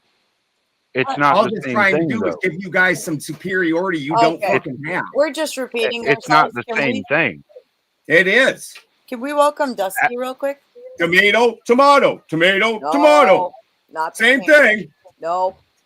Same Hi, thing. All right, let's all agree to disagree on this one. Yes. No, because we're I just won't going in agree to circles, disagree. right? If So- you want to move on, we can. But I won't agree to disagree. But if you want to move on, I understand we can. I think this is ridiculous, but I won't agree to disagree. with them I do too. because words have Because meaning. you're like, no, this one's a tomato. No, this one's a tomato. They're totally different. I'm just Hold saying. on. I'm not saying either one of you guys have to agree or concede. I'm allowing you both not to concede for the sake of moving on. Because I don't see what it offers to this. But something that is great about this particular conversation is the next episode is the study of the Nephilim and Can we sons of define God it, and God? the giants, right? And this actually all goes directly into how we break down that system versus how you guys do. So I mean, if you want to line them up the same and we don't, like, I mean, that's our opinions. So I'm cool with that. And I think next week kind of goes into a little bit more of that hierarchy and how that all works. It's one of the more confusing things in the Bible, because the Bible really doesn't go into our God structure or like the structure of angels. It's just like some angels showed up here and there, unless you look at some of the books that were not included in the canon, like Enoch, Jubilees. There's a lot more definition of like what happened, like where did these guys come from? What is their purpose? So I think that's an interesting conversation, but I don't think it moves this particular conversation well. So I apologize, Benjamin, if you feel like you were insulted. No, I'm fine. And same thing, Beth, if you feel like you were insulted. Not at all. I'm good. I do want to. I'm insulted that I've been here for like 5 minutes. I haven't fought anybody yet. I can't believe that you've been quiet this whole time. I was actually, because I know with your ADHD, I thought he was I need to jacking get you off. talking as quick as I can. I am. I knew it. What's up, Yeah. Taylor? I mean, like, I know that Ben can hold down the like, I kind of feel like I don't have a job anymore, Ben. I know it, right? You're freaking out at the Christians. What am I going to do? I'm gonna have to settle down over here. Give me 2 dabs. 2 dabs would kill me. I did 2 dabs. The only time I ever did dabs, and it was the end of the night for me. After Jimmy John's arrived. Yeah, you got to get that in there.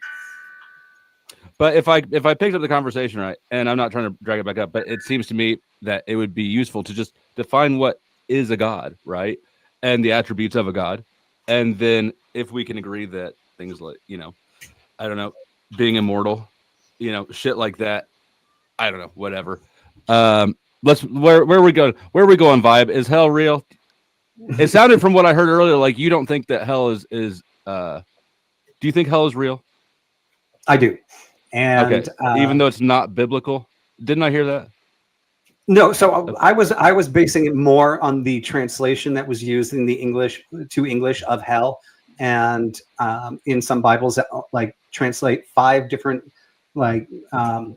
words that all have different meanings in the Old and New Testament, all to the one word hell, and that one word came from the Germanic languages that there have been some past misinterpretations of hell. So I actually was kind of arguing that the actual word hell itself, the hell that we think of through Dante's Inferno and things like that, is not necessarily a fact of the Old Testaments. There is Sheol, there's the lake of fire, there's these different things that were all translated the same word that actually have different purposes in the conversation. But the concept of this hell, which sometimes is borrowed from, like the actual idea of the Greek Hades versus the Christian Hades, and Sheol and the lake of fire have been borrowed from Germanic religions. which I don't think is healthy for it, but because they have similar context, just like we're arguing right now. Like, I mean, Benjamin can say, no, my hell's the same as your hell. They're both the place that you go when you make a mistake. And I would say that's not a right definition, right? I would say we actually define. I didn't say that, to be clear. That was just an example. Yeah, I was just giving like an example. If you were to say that, I mean, you are the other way around, right? But I'm saying our structuring is the same. I'm not saying our gods are the same. I'm saying the structuring is the same, but they've changed. They just, for ours, they just use one word, gods. But there's no recognition that we have an all-father who is the creator God, and then underling gods that serve Zeus. that God. I have a very interesting question about hell. Now, this is a question I had a long time ago. You actually just made me think of this one, Ben, and it's kind of curious to me. So, do you think that like the Christian God, like he says he's a jealous God, right? So, do you think that the Christian God like put all the other gods that used to be so vocal to humanity into purgatory, and that's why we don't hear from any of them anymore? I don't hear from your Christian God either. So, I mean, yeah, he's a quiet God. He doesn't talk to us directly. I mean, all the time. Like, I guess there may have been some absentee father, but that doesn't answer the question. I like how you always dodge questions and don't answer them directly. Well, I'm saying I wouldn't expect to hear from any God. I've never heard of anybody talking. Maybe like the Christian God has talked to me. Do you think maybe the Christian God took all those other, I guess some people say false gods, I just say other gods, and put them in purgatory, and that's why we don't hear from them anymore. They used to appear to people. What holidays do you celebrate, Cleaner? What holidays do you celebrate? I don't know why you. I don't know why you think that the Jewish God. Yeah, I mean, you do Christmas trees, you do Easter bunnies, you do Halloween, Juneteenth. You're just in denial, but you're celebrating the pagan gods' holidays. I'm actually asking a question still, and you don't know what. It doesn't sound like it. It sounds like you're taking a shot.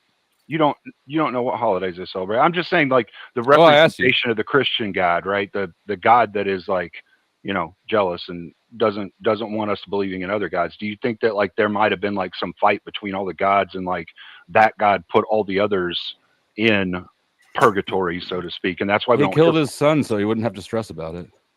I'm curious. This is a genuine curiosity question. So I have directly interacted with Odin. He is active. Does he have less followers? Absolutely, than he did at the time. I think that the followers of these gods will interact with each other, kill each other off, and I in my opinion, there's their presence in our zeitgeist is driven by the followers of it. That doesn't really change whether it's there or not. And so the more followers you have, the more heavily that's going to be in the zeitgeist. So was that a yes or a no? No, it's a no. I said I've been interacting with Odin directly. He's not gone. Ah, okay. See, it wasn't a question. It was an antagonistic shot. No, I was curious. Cleaner. No, you're not. You're being a douche. Antagonistic. I'd have continued in on him and pestered him. Well, about hey, Tucker Carlson was attacked by a demon. Let's talk about what day you celebrate as the Sabbath. Let's talk about what holidays you celebrate. Like the concept of hell is a pagan concept. Everything about your religion except for the name is pagan. Cleaner. What are you defining as pagan? Nordic, European pagan gods. Most of your ideas have been lifted off of us, and that you don't follow your original works. Well, see, and that was kind of my opening on this, was trying to separate what is talked in our Old Testament and New Testament from the stealing of the Nordic hell from Loki, and using that as the specific word in the English translation, because our hell doesn't actually line up with their hell. And Hades, right? I actually don't like that word being used even in the original ones, because there's also the Greek Hades, which is an underworld that is different than the hell that is actually described in the Bible. And then we have Dante's Inferno and Milton and things like that, where even Tyler was trying to look up information, and it gets all crossed all over the place. So where you say we steal from that. I don't think we necessarily stole, but I do think there is a misconception, even among Christians themselves, that some of their idea that actually isn't written in the Bible is their idea. It's a melting pot because the morality of the United States stole technically from the Christian morality in a lot of ways. It's a melting pot. We all come together, we all make our holidays, and our government, people who give us our rights through legislation written on paper because they're not inalienable, they also give us our holidays. What you got to look at is who is ruling over the people at the time that these things are established. Okay, because to the victor goes the spoils, right? They say what you're going to do, when you're going to do it, who you're going to pray to, the whole nine. And that's where a lot of that stuff does get picked up along the way, because we do see after, primarily after Constantine, we see that heavy role. Shout out to my great grandpa. Yeah, your great grandpa gave that heavy Roman flair into Christianity, whereas I personally still see the Sabbath as being on Saturday. Well, the one who had the Bible had it canonized in the first place and over. So I think we had this argument weeks ago. To answer your question, Dusty, I would say personally, it would be disingenuous for anybody to say that one religion hasn't affected another in some way, or their holidays or something like that. If they've bumped up against each other, yeah. I definitely think it's fair to say that some of the holidays may have gotten moved time-wise, or because I know there was like for the Roman Catholic time, when Rome and the Catholic religion came together, the Romans brought us like the celebration of Saul, which was the end of the year, which turned into us celebrating Christmas at the end of the year rather than another time. So I understand that there's been influences on the religions and things like that. Yeah, you could look at like the Jehovah's Witnesses, right? They don't celebrate Christmas because it's not mentioned in the Bible. They don't celebrate anything, do they? They not hate well versed on them, but I do know that they don't celebrate Christmas because they feel like it is an act against God, because it's basically a pagan ritual. Now, something I can concede to, I know that Christmas is Christ Mass, right? It's a Mass for Christ, celebrating his birth, and I don't think God has a problem with that. The Christmas tree itself is not Christian and did start coming in from old traditions. But my children aren't sitting there when they celebrate Christmas. We go to Mass, we celebrate Christ, and they have no idea, and even like the candles on the tree, that didn't come from Christianity either. However, what they're worshiping is Christ, right? So I don't care if you can line up a Christmas tree to a pagan religion way back in the day. However, we're celebrating Christ. My kids there's no pagan ritual to our Christmas in my family, and I would guess pretty much the same with most Christians, right?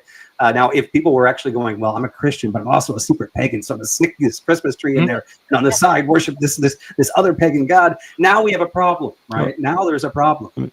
So I don't think it needs to be a problem, though, right? Because we're really just talking about attribution, and I think that if you're Christian and you celebrate Jesus' birthday on the winter solstice, which because God created the seasons then too, right? There's no reason why you wouldn't have seasonal festivals, why you can't wrap them all in one. I guess I don't.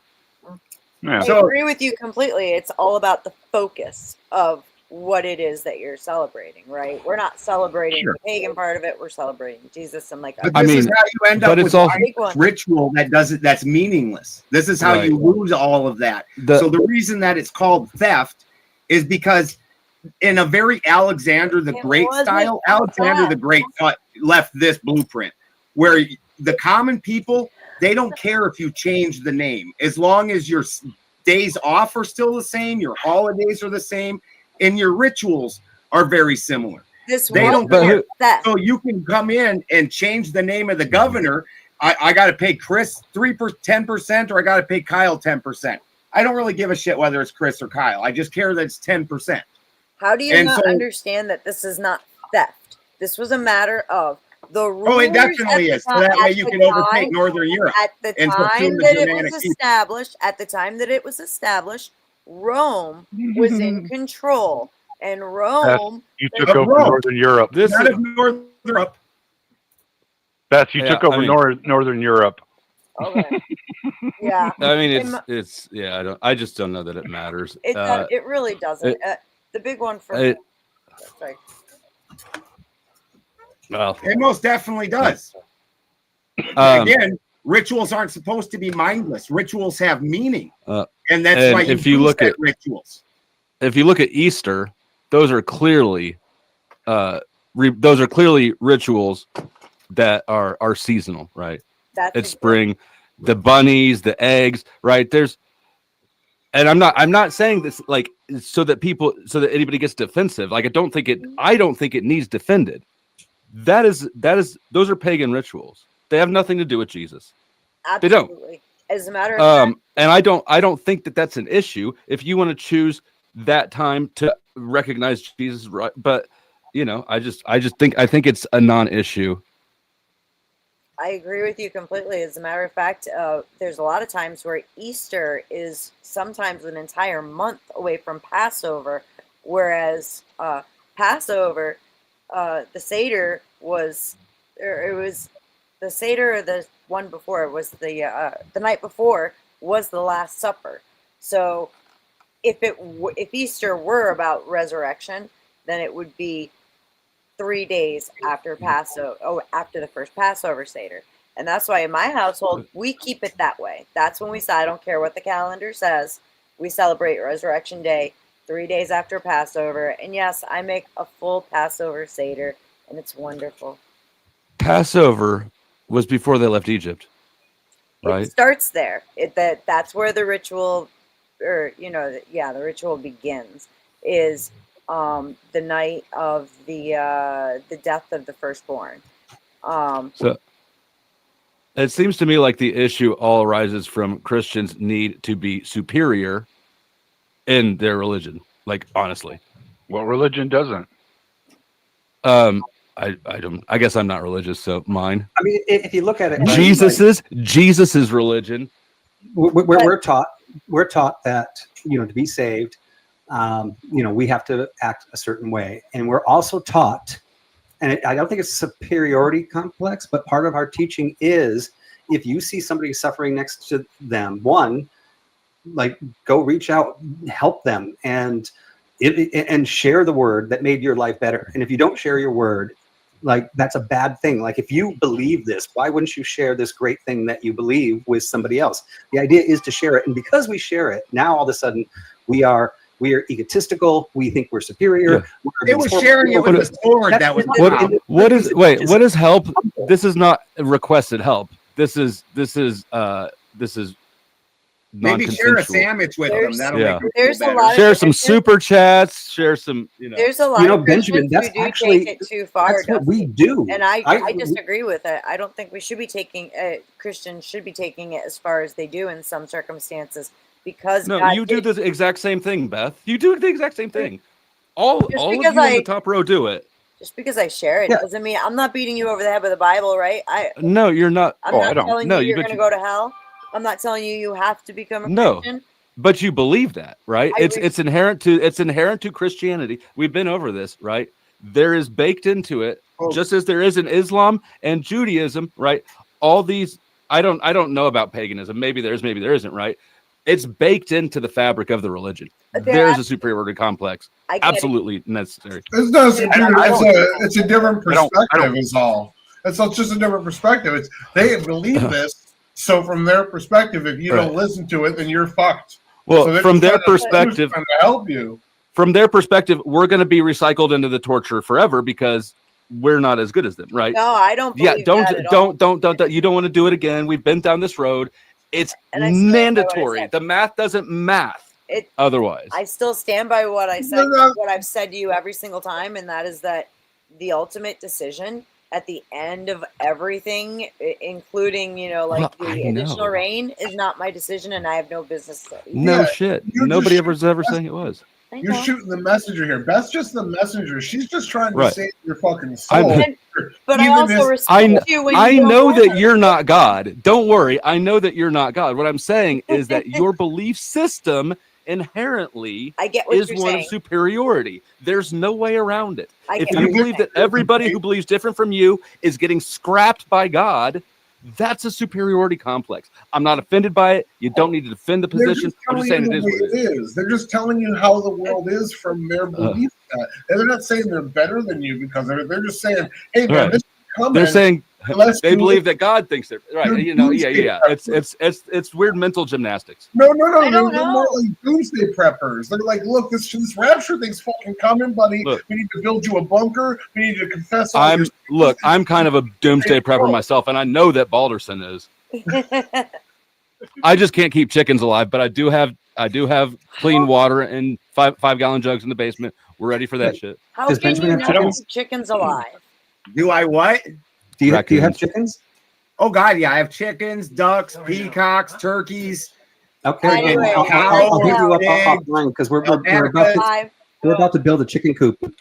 So I need some advice because I've never done it before. I prefer ducks. Wood pallets. I'll send you some pictures of mine. I make it Chickens all have out of wood no pallets. survival instinct at all. None. These things, it's crazy. Dude, if something comes up and starts killing them at night, they're like, "Oh, this ain't killing me. That's why Should I you need move? one rooster. No, don't move. Just sit there and let it eat you." And sometimes all the rest of them will actually stand right next to it, like Yes. inches away, and just watch. They walk. Yeah, they're nuts. All right, so we've hit the 2 hour mark, and I did promise people that I would pull them up in for discussion here. So before I do that, anybody like that wants to leave during this, they're more than welcome. Anybody wants to stay, I'll stick around stay. I for do a want to little bring bit. up I gotta step everybody's away for links just a minute, again. though. I'll be right back, but I'll stick around for okay. a bit. I do go eat dinner in about a half an hour usually, so I'll stick around for a little bit. Your dinner made of aborted children. I went to Oh my church. Fucking non. Did you? And Dusty, Yeah. I don't push my beliefs on other people. Religious beliefs. I don't push. I'm those. not accusing. I'm not accusing Well, you any said of everyone you. on the top row. All of you, yes, have a belief that is necessarily one of superiority. I didn't say Mine's you not. pushed it. I didn't say Beth pushed it. I have accused Vibe of pushing. But okay, are you is this again? Of Yeah. course it is. If you believe that God is going to deem you worthy of eternal life and me worthy of the scrap heap, that is a superiority complex. Yeah, I know you're not the one doing it. But See, the thing is, like the way that I currently believe, I don't know what the hell is going to happen to me when I pass.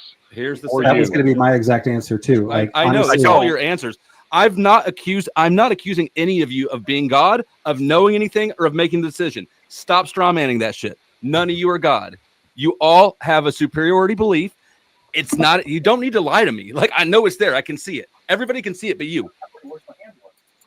When my God is a whatever you fallen say. angel who is evil, them are the evil ones, and then I follow that, and I'm following the evil ones. Is evil good or is evil bad? We're the bad guys just by virtue of your fucking story. I think you're making a massive assumption that like I am of a specific Abrahamic religion, and I'm not. Do you believe Jesus prescriptions- is? Did Jesus die for your sins? I have moral prescriptions that I believe. Jesus are die the for your best us sins? to follow, but that's all I would attest to. Real easy test. Did Jesus die for your sins? I don't know. I couldn't tell you that. What do you believe about Jesus? Did he die for your sins, or is he just another nice dude? I don't know either way. Like I said, I couldn't. You, And Taylor, I mean- the way that I'm able to get by this, so scientifically, things don't just appear in one spot. Like you take a loaf of bread, you put it in a moist, warm area, mold starts appearing everywhere. It doesn't appear from one spot. It appears who's from, moist, warm area? you know, and you don't want to go there. Get a Okay. penicillin shot, things will grow. You don't want them to grow. Then but, it's worth it. yeah, then it's worth it. Yeah, that's the extra. So I have no problem believing that the desert people over there have their weird, jealous God. Cool. I have no problem believing the Native Americans have their God. When you look historically, the thing that anybody called the world was basically their travel area. It's specifically at one point in time, Rome called us the barbarian lands, and everything else was the world. The world meant the area under their control. I have no problem with the Greeks and the Romans having their own gods. They're not mine. My people are from Northern Europe. Odin was our god. You're not from Northern Europe, then I don't care. Cool. I've been to almost every religious ceremony I've had access to ever, and most of them I found And call out. What was the question again? I was explaining to Taylor why I don't have this superiority complex. I don't care. If you want to worship some other thing, I like Buddhists just fine. Odin is not going to go destroy the Buddhists. I have no interest in that. If you want to keep following Buddha, cool. Fine by me. I don't think that Buddhism is actually a proper religion with a god. Well, but what that's a I different. mean, Yeah. It's a belief system. Yeah. Yeah. It don't matter to me, and I don't find it superior. Now, my actions might be superior to yours. Like you might act like a shitbag. Well, now this is our actions. It's got nothing to do with your religion, and our religion does not actually buy us a ticket into heaven. Our afterlives, our actions do it. I can say Odin's my best friend and truly believe it in my heart. And if I act like a shitbag my whole life, I'm still going to the place where the other shitbags go.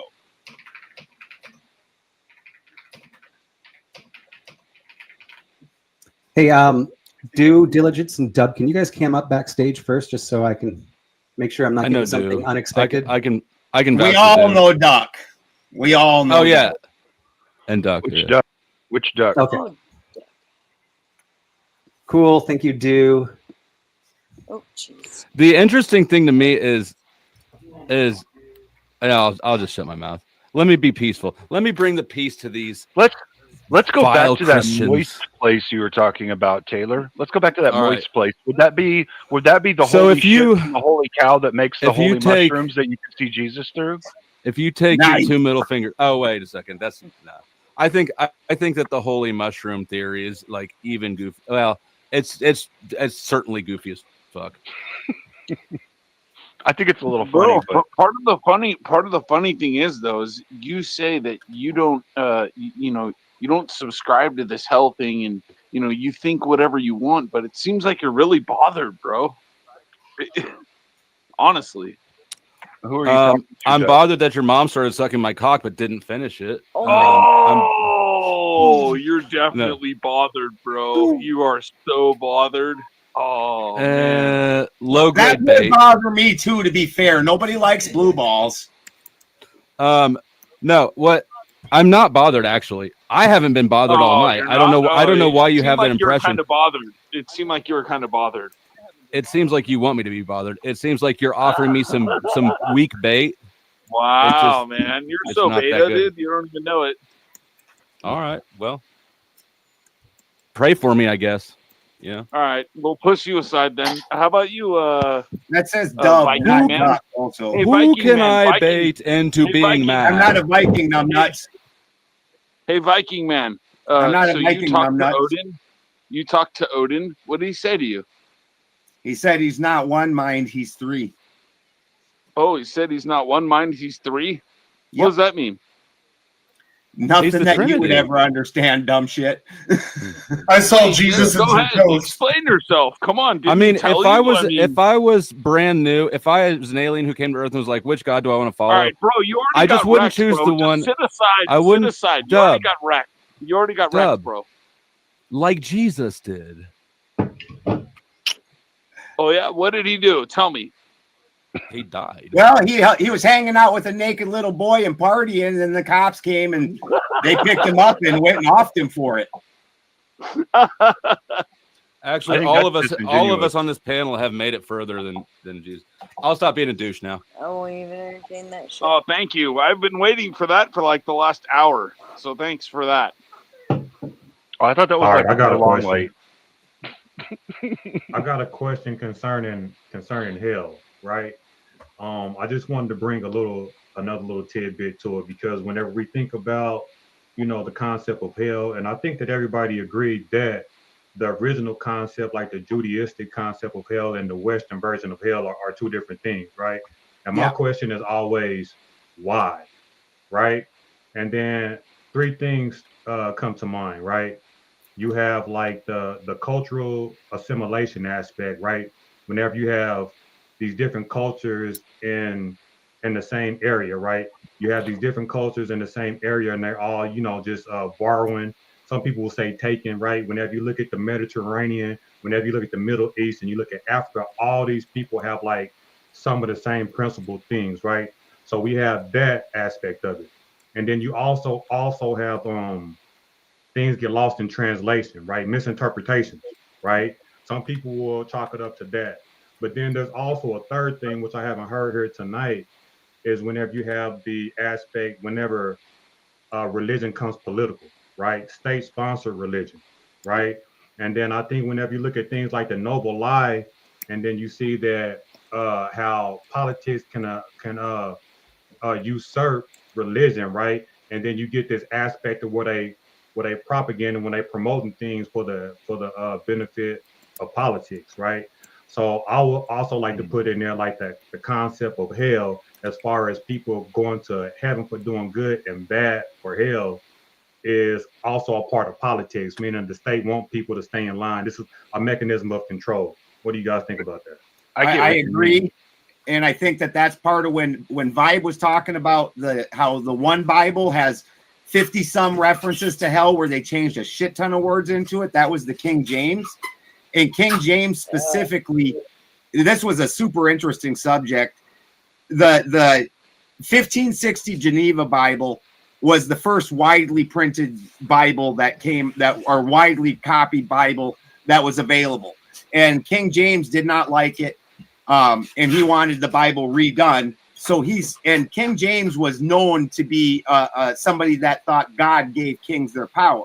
So he had his own Bible written. The pilgrims that left that country because of that kept the Geneva Bible and came over here. And when we were in elementary school, we were taught they were religious purists, that they were crazy purists. That was actually the Geneva Bible that they were bringing over here. They later renamed it to the Pilgrim's Bible. And so a lot of these twistings that you're talking about came directly from King James, and that definitely for a lot of our history was, it's the Bible that you swore on. I'm glad that you're so knowledgeable, because I feel honored to be on a panel with a scholar such as you, Benjamin. Are you drunk? Tell me, you tell me, Benjamin, can you tell me all of the differences that exist, that you claim exist? Tell me all these differences. What are these differences? Sounds like a drunk panel killer. Yeah, this guy's a dumb shit. You're already done with, bro. Go sit in the corner. Seriously. Sorry, I'm just over here being triggered. But how much have you had to drink tonight, really? Seriously, bro. You go over into the corner, bro. Can you relax? I'm just asking you a question. Yeah. If you answer my question, that's the question to Benjamin. You are actually a panel killer, bro. No, you're a dipshit. Am I going to sit and quote the different pieces of the Bible that got changed between one version and the next for the next 12 days? No. There were actually, by the way, there were only 4 words that are translated over into hell. So yeah, not a shit ton. I'm not going to concede. I'm going to concede that. Is it a coffee or a booze night? 55 is quite a few more than 4. That's the number I definitely of times think, though, the word is used, not how many words. I definitely there's think numerous words, and it's 55 times. 4 words. I'm just repeating his. I'm not trying to get into an argument over it. It's not my fucking information. Well, you're mischaracterizing what this is. Yeah, we talked about this in the first episode, guys. When it comes to the Bible, and the King James Bible actually isn't that bad. When it comes to Bible translations out there are ones that are more word for word, basically translating from the original text to that language's word. There's thought for thought, which is basically saying we're taking more of the concept, and there's paraphrasing, which would be like the Message Bible or the Gen Z Bible. And if we I've actually heard look about the Gen Z Bible. Did I you- heard You heard the Hood Kill in it. Bible or the Street it is Bible? hilarious. It is so bad. Oh my god, I was reading it with Glenn, and holy crap, I was dying. But we can see here the King James version is pretty much word for word, and it is one of the more accurate ones. One of the ones a lot of people read is the NIV, which we can see is more thought for thought. So there's going to be it's basically translating time and period thoughts for now time and period thoughts, right? Versus the reason I go with the NASB, which is here word for word.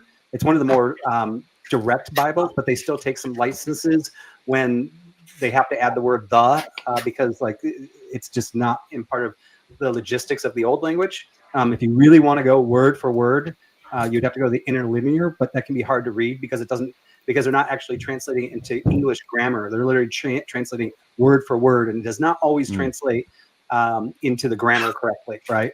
Not only the grammar, also everybody out there is like, why is Vibe trashing the King James Bible? I didn't mean to trash the King James Bible. Let me It's speak actually one to of the more what accurate ones out Vibe there. is saying. I don't want to. Let's not throw off the panel, but to also add to what you said, Vibe, not only grammar, but definition for definition, right? Right. You don't have cultural equivalent words for every different culture, every different language. For instance, like the concept of sin, the concept of God and El, the concept of spirit. There, you don't have direct words that represent these concepts in English from Hebrew or Greek. So whenever people say word for word translation, I'd be having an issue with that because not all concepts have an equivalent in another language. Yeah. And I would agree with you on that. If especially somebody that's coming in new, I'd probably recommend something like the NAB or the NIV because they're reading the Bible and they really kind of need current time context. If you're going to read word for word, you need to understand when that book was written, the time period, and what was actually happening and what those things meant. So you can't just read a word for word, I agree with you, without understanding the context, because if you take the word for word in today's society, it's not going to make sense unless you understand what was happening in society back then. But it is, if you are ever like talking to somebody who's you're debating and they end up trashing, they'll go for the word for word and not take in consideration when it was written, what was happening during that time and things like that. And so I think it's good if you're diving into really understanding, not just like, how did the NIV make the decision to translate it into today's society? We have to understand what was happening in society back then. Or you can just have faith in God and believe that you don't need a book to be your idol.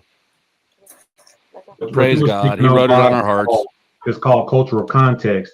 And a lot of that is missing in the present, right? We often project our ideals and ideas into the past and they don't fit, right? And that's another reason why literal translations don't work either, because the cultural context is not there. You can't be literal a lot of the times with perfect example is ripping of the clothes, right? You and I have had that. By the way, it's great to see you again. We've had that conversation before about how like nowadays ripping your clothes, I mean, that's whatever, but in those days when somebody ripped their clothes, it was like a sign of like the most ultimate severe anguish. And it was actually a really big deal because they typically only had. It sounds super dramatic and tacky and childish. It is for that time. Yeah, today it means Hulkamania is getting ready to run wild on you. I used to get drunk and rip my shirt like that. Yeah. I'm not gonna lie. It was a fun like high school, college thing. Yeah. Although I got tired of like ending the night with no shirt. It felt really cool right before a fight, and then after a fight it's like, well, I need some clothes again. But the point, Taylor, is that consider back in those days they only had like 2 or 3 sets of clothes. So I just don't give a fuck about those days because I just don't see any utility in the book. Like, sure, it's dramatic. I get it that it's a bigger deal because clothes are rare back then. I just don't see why it matters to me. There's a lot of controversy over a lot of different terms. Take, for instance, like virgin, right? There's a lot of controversy over virgin, right? Whether if it's just a young girl or someone who hasn't had sex.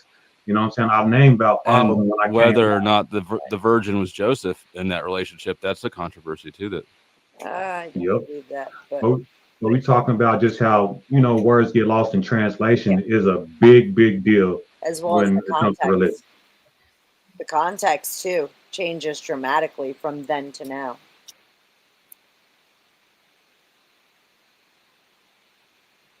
Yeah, I think the bias matters with too. any old work. That's why a lot of them have companion works to explain those kind of things. So let me ask you guys on the panel. Benjamin, rip your shirt so they know you mean business.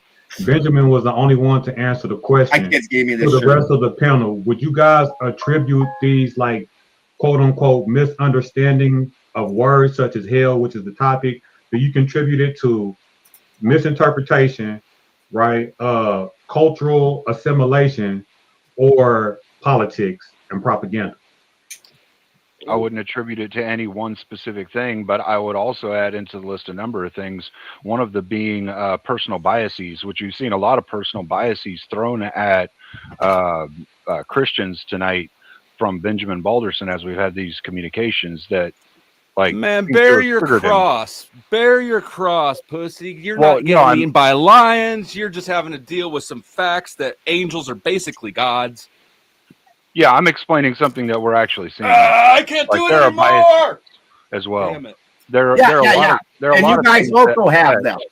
You guys also have them. You're just much more passive about it. It's like when them leftists do really shit. like Baptist and all these other names, and then they're like, when you get mad and call them names back, I didn't call you names. I never said we didn't. You gotta clip that, Bob. Somebody well, clip then don't that act like please. I'm a dick just out of the blue. Said what? Nobody clip it. I had to use a knife. In all fairness, I do buy higher quality shirts now than I used to. So I'm going to need a super chat to replace this because, the stitching on these is stronger. You did it to yourself. You did it to yourself. I was still thinking that was my perfect clip. I was using some of your behaviors. I was using some of your behaviors tonight, Ben, just as an example for how biases can happen. That's it. I wasn't meaning to like say you're an asshole, or I wouldn't say anything like that. I was just saying we can see that, like, in some of the conversations that we've had, you've gotten a little heated about it and attacked some of the Christians in their beliefs because of your personal biases. They also attacked me. See, here again, Sure. Here's where you calmly pretend like you're somehow superior and I'm this raving madman. It's bullshit.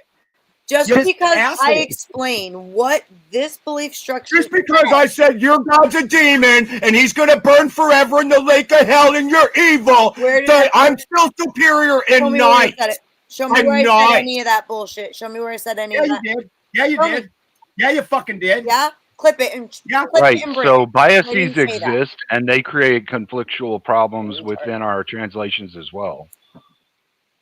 And yeah, I agree with with everything Cleaner's saying. There's like multiple aspects when it comes down to. I agree with there's going to be some propaganda in there. There's going to be bias. There's going to be a mechanism in order to control people, and that's why some things are pushed more than others. So yeah, and it does come down to when you look at the differences between what each denomination says it is. There, like we even had that there's that big confusion over Sheol and what happens to us when we die. Are we waiting, or are we, some denominations say that you automatically go straight to where you're going. So God only knows. How about that? And in the meantime, man will use it to control one another. That's a fact. All right, so whose God is better? The one who wins. Yeah, I mean, Not we my obviously shirt. know that Benjamin's going to say his is, right? We're going to say ours is. We all have our beliefs. I think as Christians, we let other people have their beliefs. Benjamin made a statement that, well, as a Christian, you don't have to preach Christianity to help your neighbor. Just give them the sandwich. I know within my church, there's several people that do those things without bringing up Christianity or even telling anybody in the church that they're doing it. They're just doing it on their own. They're giving, to help things. Now, obviously, we believe through our performance, like that. Hopefully, somebody will ask a question and we will be able to tell them, right? I know there are other religions out there that knock on your door and literally like put their foot We're in not there. blaming the Jehovah's on you. We're not Right, blaming them on you. There's definitely different ways that Christians go about it, and whether I agree with them or not, right? Like, it doesn't mean that I disrespect Benjamin. We've had good discussions. I don't think Benjamin disrespects me, you know. But the fact that I can definitely say we both think our God is better. That would be, I guess, what you're saying, Flo, is like, well, that means we're both arrogant, right? We both think we're better than the other. Even though Benjamin would actually argue he doesn't think he's better than me, and I'm arguing I don't think I'm better than him.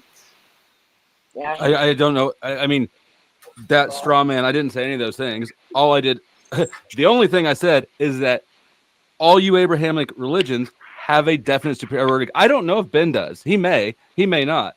I was just answering your question in the end. You said who thinks who's got better, right? And I mean, I gave you an answer. Oh, okay, right, yeah. It was a facetious. I forgot to even ask that because it wasn't really a question. It was rhetorical. We got. But I do need to get some super chats in here for a new shirt because just rip mine. And tell them your full over and sub me too, and they can go back to your channel. Hey, that man over there. He needs a new shirt. Yes, I need a new shirt. I did this for you guys so that you wouldn't have to spend another week being patronized by Christians who are lying to themselves and you. Oh, Dusty, that's so disingenuous. So disingenuous. The irony, the fascinating irony is that the Christian, not just Christian, all the one God Abraham beliefs have people acting actually exactly Luciferian in pursuit of what they consider to be not Lucifer for sure. But yeah, no, there's no humility. There's no humility. There's no openness to anything else. It's, I know what's right. I'm right. I've decided. You put the psychological games. I'm not saying any of you have said this. None of you have obviously said this. So don't fight the straw man. But the psychological perspective that you have to take to be in one of these religions is Luciferian. So you definitely have your own bias. So I do have my own bias. I've been arguing, and it's gotten more and more skewed against Christians the more I deal with all you liars. I'm not going to. Dusty, but it's a noble lie. I agree with you that there are bad actors within Christianity. There's bad actors within you're doing the fucking thing now. Don't fight a straw man. Only address my words. Exactly what he was saying. What? I wasn't saying there was bad actors. Well, no, I was saying they are bad. I was saying they're bad. They're Luciferian. They're doing evil. Yeah. There are evil people. Well, hold on. That's your assignment. That's your assignment. I actually don't think that enlightenment is a bad thing. Actually, what do you call enlightenment? When I say Lucifer literally means Luciferian, right? Keep going, when I say Luciferian, I'm not putting any judgment or good or bad connotation on it. I'm really not. I don't give a fuck. I think that all religious traditions have an interesting take on the reality that we live in. I think that some of them are more absurd than others. I think some of them are more abrasive than others. I think some of them have people doing the opposite of what they proclaim to be about, right? Which is crazy. But here we sit, and you don't recognize that you're part of the biggest religion on earth, but this is supposed to be Satan's realm, and you're lying on behalf of the biggest religion in Satan's realm. What the fuck are you people doing? Like, the cognitive dissonance is fascinating. I'm going to shut up for a second. Let me answer that. Now, I know the irony part of it too, because like what Bob said, Bob was like, us as Christians, we let people do what they do. We don't have an issue with that. Well, I find that kind of like disingenuous too, whenever Christians stamped out every other religion in order to get to the most popular, religion of the world. So you can say that now, but Christianity, Catholicism, Judaism got there with the sword. In nefarious ways. That was wrong. I do not condone a lot of the actions that were taken within the early church. I think they were completely wrong. So I mean, but I don't think anybody's putting that on any of you to disavow, right? It just is what it is. It's history. No, I'm just giving you my opinion on it. I guess I assume that becomes, nobody on the though, panel is actually for violent conquest anymore. I could be wrong.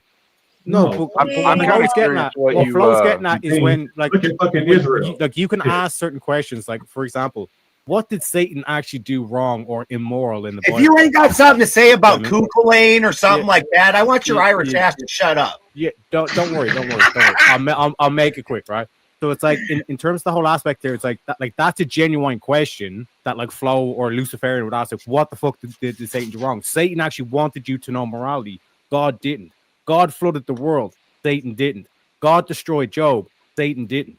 If anybody is the immoral one in the Bible, a fair question to say is it's actually that God figure and not Satan. That's what Flo was saying is basically, like, ironically, like a lot of Christians actually follow Satan rather than follow like the proposed deity. Well, I mean that I get what you're you're saying, Teriak. I just think that comes back to the simple thing of like what makes a man a good man versus a weak man. A good man would be a man that's capable of doing things but doesn't. Much like the devil may not have been capable of doing those things, so that's why he didn't, right? Yeah, God Or he wants to wasn't a bow. God wants you as a man to bow. But Well, Satan I wants mean, you when you're to- talking about to like rebel. the flood, So like killing people and all of that, like maybe Satan wasn't The capable way that of I doing those read- things, but God is, and that's the only reason Satan didn't do more of that or more horrible things is because of When the I read capability the lack. Genesis, I read a warning about binary good, bad, black and white thinking. That's literally what God was warning against, right? Don't, the knowledge of good and evil. Like, think about that. And It's what's ironic, not- and hold on, let me say something, Benjamin. And what's ironic about that is that he created evil. Yeah. How do you create Yes. it and then be the defender? because it. you in order to have free will, you must be capable of doing evil. But the That is the angels cost of free supposedly will. didn't have free will. The angels supposedly don't have free will. So how did Yes, does it say that? that's what the turn God against God? that's what the God of the Where Old does it- Testament. That's what the God of the Old Testament would. Where does it He say does that? not want you to have free will. Right. Where Whereas does it we say- know, ironically, all the Christians would say yes, we all have free will. Apart from Yeah, the, where does it say Someone that? show me Calvinists. where Yeah. it says in the They'll all Bible say that they the have free will. angels do not have free will. Sure. So yeah, I mean, let me answer Teriak's question on what did the devil do so wrong, and I mean, it does go to the free will thing of angels, right? Because the character of Satan was God's perfect creation, right? He created it to be like perfect in every single way. However, what he did to become fallen was basically he became Rebelled too against God. prideful, so prideful that he thought he was better than his own creator. He thought he could change all the rules that were set. He lost his humility and basically decided that he was going to rise higher than God's own level. His own pride of being so perfect and his own ability to have free will is what made him fall. Now, this is the same Yes. problem humans I'm have. looking at a When whole we think And we are Frank- better than everybody else, what Flo is actually saying that we claim, he claims that we're superior to everybody else. When we have that type of behavior and we do not humble ourselves, we are falling for that same prideful sin that So what let me originated respond to that. with. No, you're Further- doing a Hold on, logical hold on, sidestep. Flo. You're Hold on, doing a Flo. logical sidestep vibe. I can't let you pass with that bullshit logic. For the record, So- real quick, guys. hold Yeah, on, I'm like, let me say looking- one real thing. quick, Basically, you're real quick. saying Satan is the bad guy because he rebelled against Oh, God. So Lord. God is good because God is good. It's like circular reasoning. But This I would is argue why- the Old Testament is written in a way to say this is a God you should not worship. The main This goal is of why the it's so Old silly, Testament right? would be to rebel You have against an such a thing. omni everything God, right? So you have a God that essentially created his own quote unquote problem. That don't make sense in and of itself, right? Yeah. Why would you, as Why a does it God, not? being an all Why loving would- everything, create strife and grief for yourself and act like it's an issue, right? Because it's really not an issue. Because if you are omni everything God, nothing has to be an issue, right? So you just say There's everything no is reason perfect, to let be me fuck it up. jealous. Let me No, fuck the it up. problem Let me due fuck it diligence, up for everybody, right? There's You know what I'm saying? No, Why? the problem, Well, the problem no. with diligence, if you have an all-powerful, all-knowing God, like you run into like logical conclusions where it's like free will doesn't exist. Free If you have an will- all-knowing God and the future's already written, then you're not making choices. You're just filling out a story. You're not an individual. You're just a slave. But this is why Christianity has been used, and all religions have been used to basically enslave people. A slave obeys, a man chooses.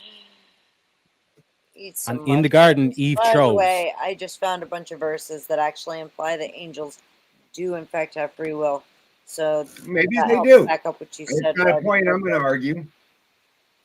I'm just All right. clarifying. Congratulations to Not the my book. angels. Just clarifying. That's all.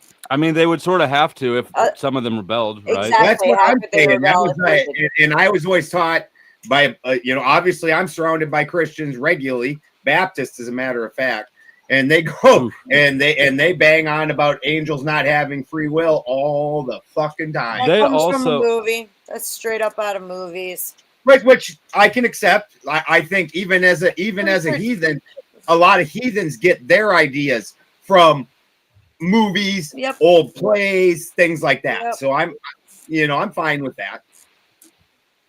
I think you have to understand that, like, when you're talking about, when you're saying, like, why would the Christian God allow for the devil to do this thing if he knew the devil was going to do this thing and all that? You have to get into the deeper philosophical understanding that, like, everything that is in the Bible, everything that has happened is to give people an understanding of right and wrong, what to do and what not to do. So if those things never happened or never had a representation for happening, then we wouldn't have something to be able to gauge what we call good and bad. Where did that objective come from? You just not you. Shift the goalpost. Yeah. So original sin was a good thing because the whole point of everything is I didn't to say teach that. us. I mean, I'm trying to. What I the said math was, isn't mathing. So how did you get to the math? The math makes perfect sense. If you never have a conceptual understanding or representation of something, how could you understand that thing? Well, but that's we it. weren't supposed to have that understanding. That was the fall from grace.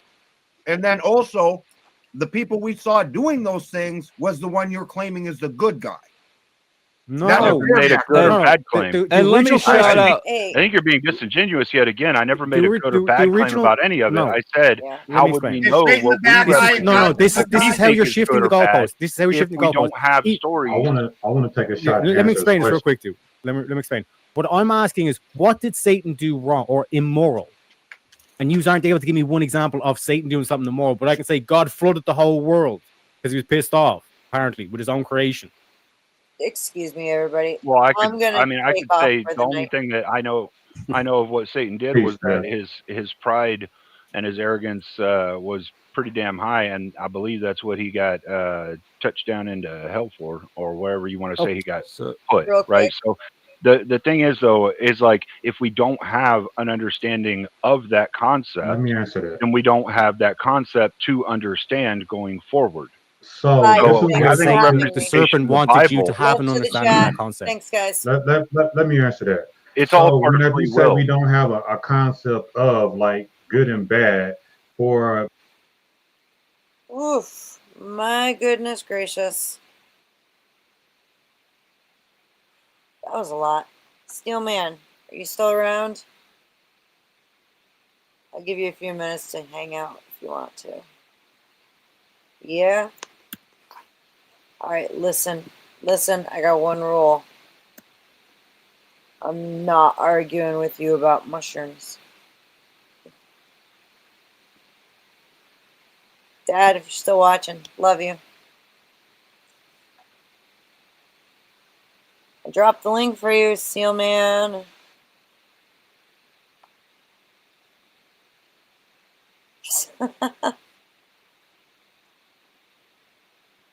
And anybody else. Although I don't think anybody else is here. I don't blame you. That kind of turned into a little bit of a shit show. As usual, though, right? These conversations tend to get heated and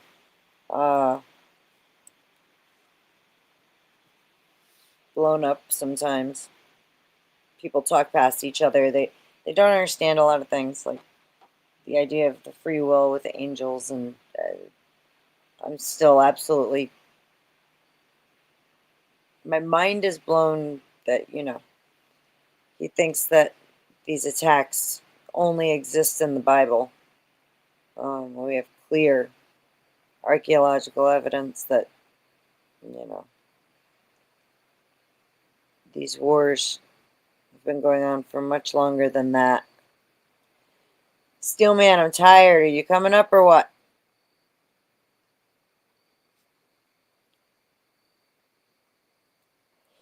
There he is. Hello. Hello. How you doing? Oh, good. This is kind of spur of the moment, so It's all good. I know you got kids running around and all that, but you haven't been to my show yet, so needed to say hi. Oh yeah, that's cool. Yeah, I'm sure. At that point, you figured anything was better than just that Bible study. I'm Oh yeah, I was tired. thinking he needs to rename it from the uncomfortable Bible study to the boring Bible study. That would be so funny. The contentious Bible study at this point, man.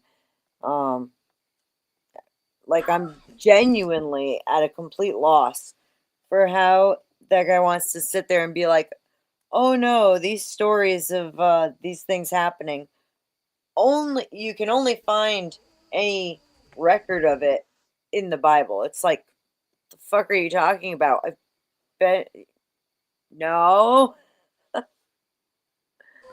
Oh, what was he saying? I mean, I was kind of like getting lost. I was like, yeah, I wasn't feeling the Holy Spirit, He was really attacking Judaism very hard and said that the attacks, any attacks or wars against people of the Abrahamic faiths, specific one, if you know what I'm saying, because TOS, the only record of it exists in the Bible. You can't. It never happened other than in the Bible. That's the only place where it exists. And it's like, are you fucking kidding me right now? Like even I don't. God, sorry. They were definitely talking over my head too, or like because I don't know what the fuck they were talking about, He just wanted to J-Spurg, plain and simple. He wanted to attack specific religions, specific people, which is a damn I don't know shame. how. Was that all at the very end? Oh my gosh, I must have No, missed that so was much early of that. on. That was before Dusty came up. Oh. At the end there, that was just like, I don't know, man. They were going back. Now that Teriak is up there, it's like, oh, I don't want to have the arguments with him again. It gets to be too much. And I'm honestly like way too tired to argue with these people. But Cleaner's doing a good job holding it down, so good luck to him. Yeah.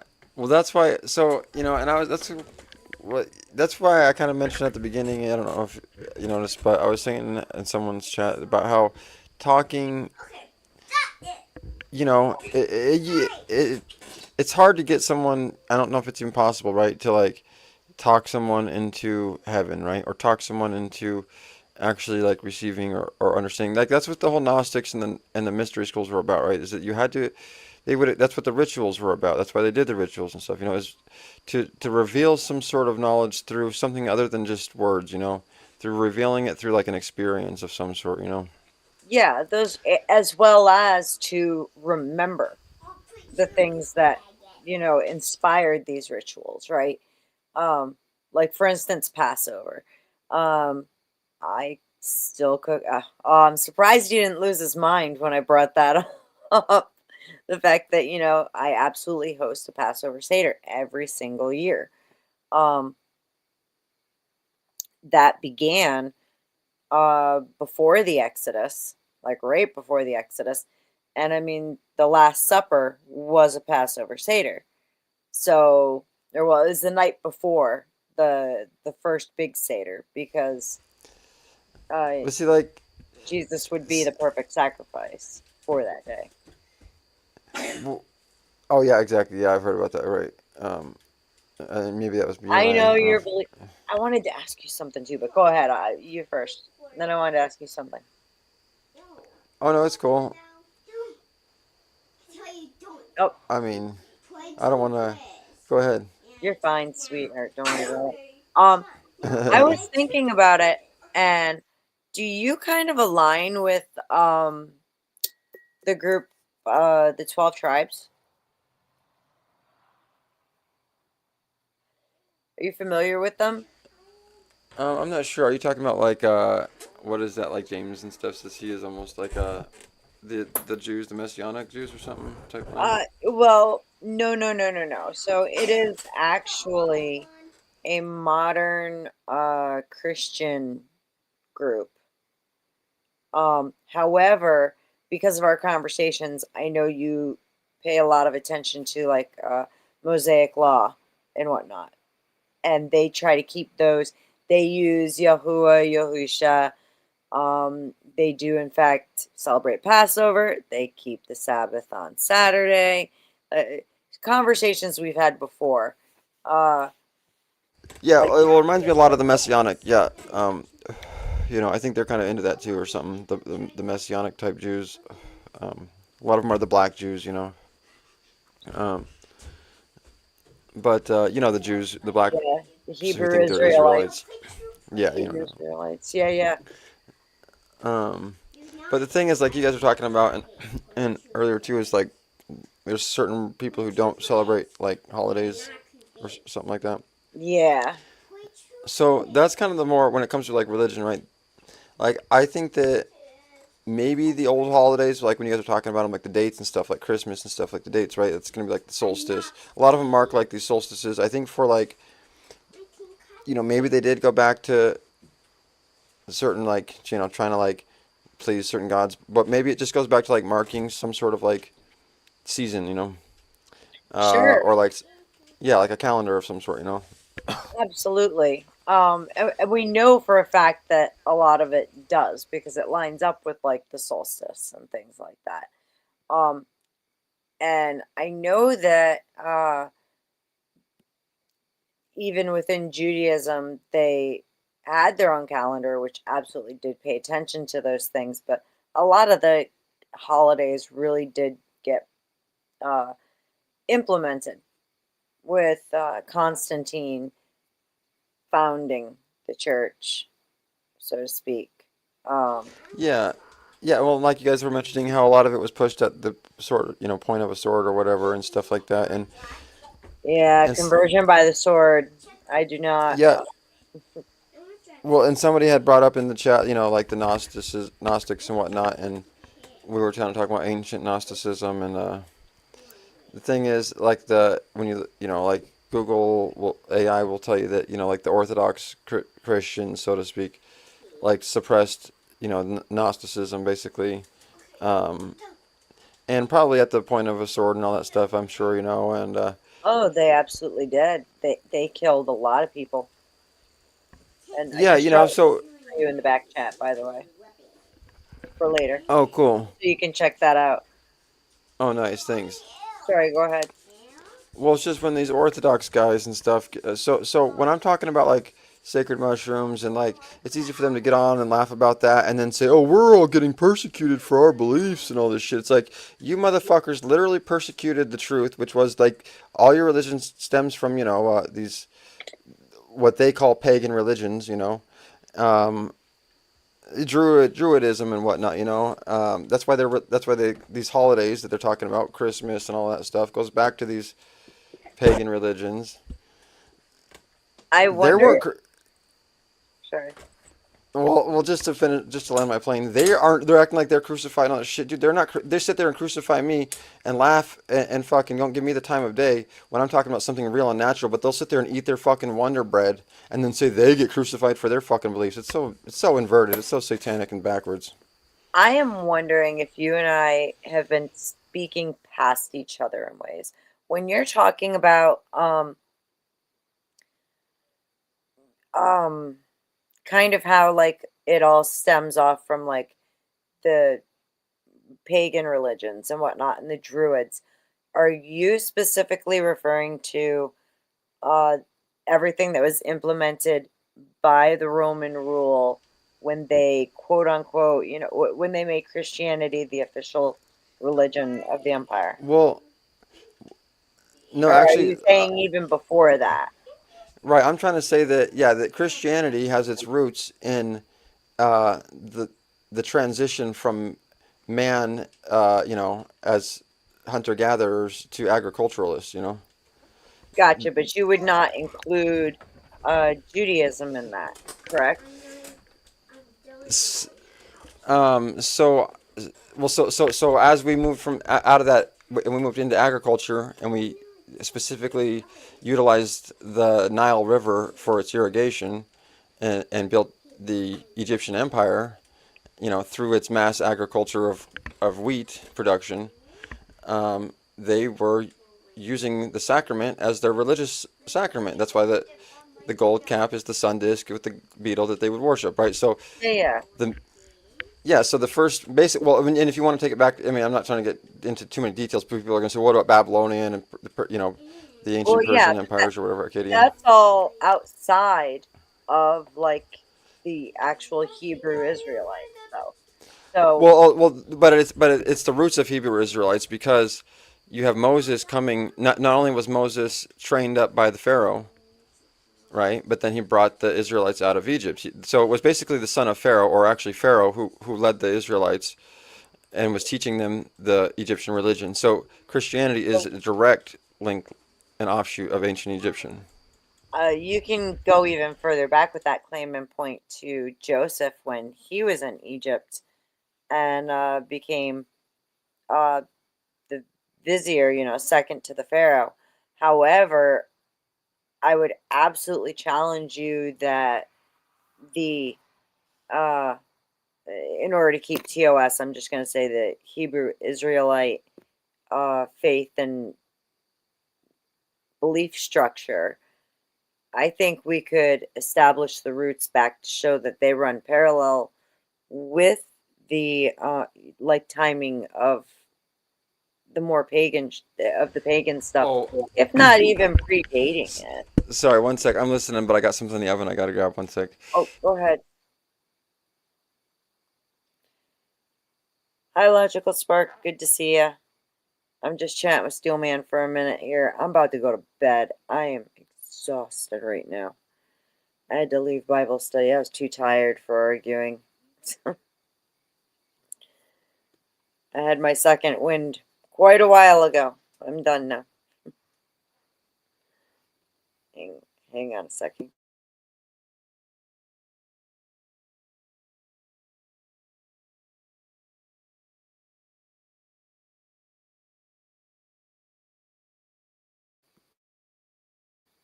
Sorry, teenager asking to take my car to school tomorrow.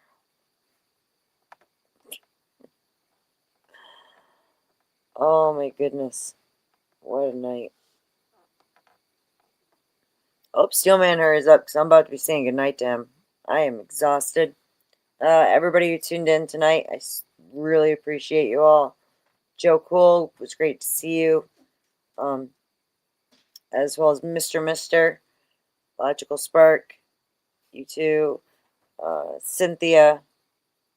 My dad's been watching tonight, so love you, Dad. Give your wifey big hugs for me. Of course, Mike 23, Abe Dinkus, everybody who popped in. I really appreciate you guys. Sorry, I'm so tired. I'm exhausted. I had a long day of doing stuff. And I am beyond ready for bed at this point. Yo. So we gonna wrap this up real quick.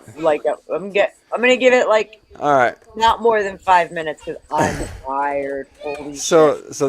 All right, so this is the kind of shit that gets me, right? So the guy, one of the first things that guy was Tyler. I don't know who it was, what his name was exactly, if that was somebody's name or not. The one with the beard who couldn't let anybody finish the sentence. No, he's the guy who said he had communion today for maybe the first time. Oh yeah, that's Tyler. Yeah. And I was like, I felt so bad for him. You could tell, because it's you know how many times I've had so-called communion at churches where they give you the, stupid little crumb of bread and freaking dash of juice. Dude, ain't nobody feeling nothing off that except boredom. You know what I'm saying? They just sit there. Oh yeah, this is real. Oh, I really felt, Jesus and communion. I think you're reaching. to make that make a monolith out of that, because it does come down to the individual and what their experience is. Because it's not like you just go in, you eat your cracker, and you leave. You know, there's the sermon that leads up to it, and you know, But here's where I'm that's the going with point of the it. preacher, is to move you to Oh, to put reverence on the ritual, right? The ritual is nothing by itself without the actual personal connection with it, if that makes sense. yeah, yeah. Oh my gosh. No, you don't even get me started on how boring and backwards preachers are, right, with their sermons. Some are horrible. Some are horrible. Yeah. So I have yet to find, and I've been to lots of churches, you know, and I've, you know, there's a guy on the internet though, actually, named Eric Thomas. Do you know him? I don't, but I'll send you some links for some really good ones that are actually like our age. I grew up with them. Oh, Excellent ministers. Like, I'm so proud of oh, what they've become. They do a great job. yeah. Well, this guy he goes by his name is Eric Thomas, so he goes by E.T., the hip hop preacher. Oh my gosh, dude. Oh Lord. Okay. Oh, oh no, dude, this guy is awesome. This guy's fucking awesome. Send me You know, links like, for him. I'd love to check him out. yeah, yeah. He used to be like, you know, he was like a high school dropout, and like, you know, was like ran away from home when he was like a teenager, and then like was like homeless and everything, eating out of trash cans and stuff, and then a preacher picked him up off the streets or whatever, and like raised him in like as his son, I guess. Yeah. And yeah, dude, he ended up getting like he actually recently got his doctor's degree, but he was like teaching in schools at first, and one of his videos went viral, straight like viral, like over 10 years ago, you know, when I first start, you know. Send me his And link. then all right, Please. yeah, yeah, yeah, he's cool. I actually went and ran up to him one time. He was doing like cruises at for like $3,000 a piece, and I was like, shit. So but I just wanted to meet him. So instead of paying the money, I went to catch him when he got off the cruise ship. Nice. Yeah, and this guy is so awesome because he's like he's life changer. You know, he's not a motivational speaker or a speech preacher necessarily. He's like a life changer, but he does do like he's like an ex preacher, and he does still preach. But he does other things too. He actually motivates like NFL teams now, and like a bunch of stuff, you know. You know who I'm a big fan of is Vodi Bakum. I like him a lot. And there's a couple other ones that I enjoy. I like Vodi because he gets deep with his messages. And Yeah. I appreciate that. Nice. Yeah. Well, you know, I'll let you go to get some sleep tonight so that we can I'm gonna go to bed. I'm so tired, dude. I'm fucking dead. Thank you for coming. It's a pleasure to have you on my channel. It's the first time. Oh yeah, thank you. So thank you for coming. Thanks for watching and hanging out. Oh yeah, I'll be stalking you when you're on. Thanks for having me. I'll see you later. See you later, hon. Good night. All right, everybody. I'm going to bed. I'm tired. Thanks again for coming. Hope everybody has a fabulous night, and I will catch you soon.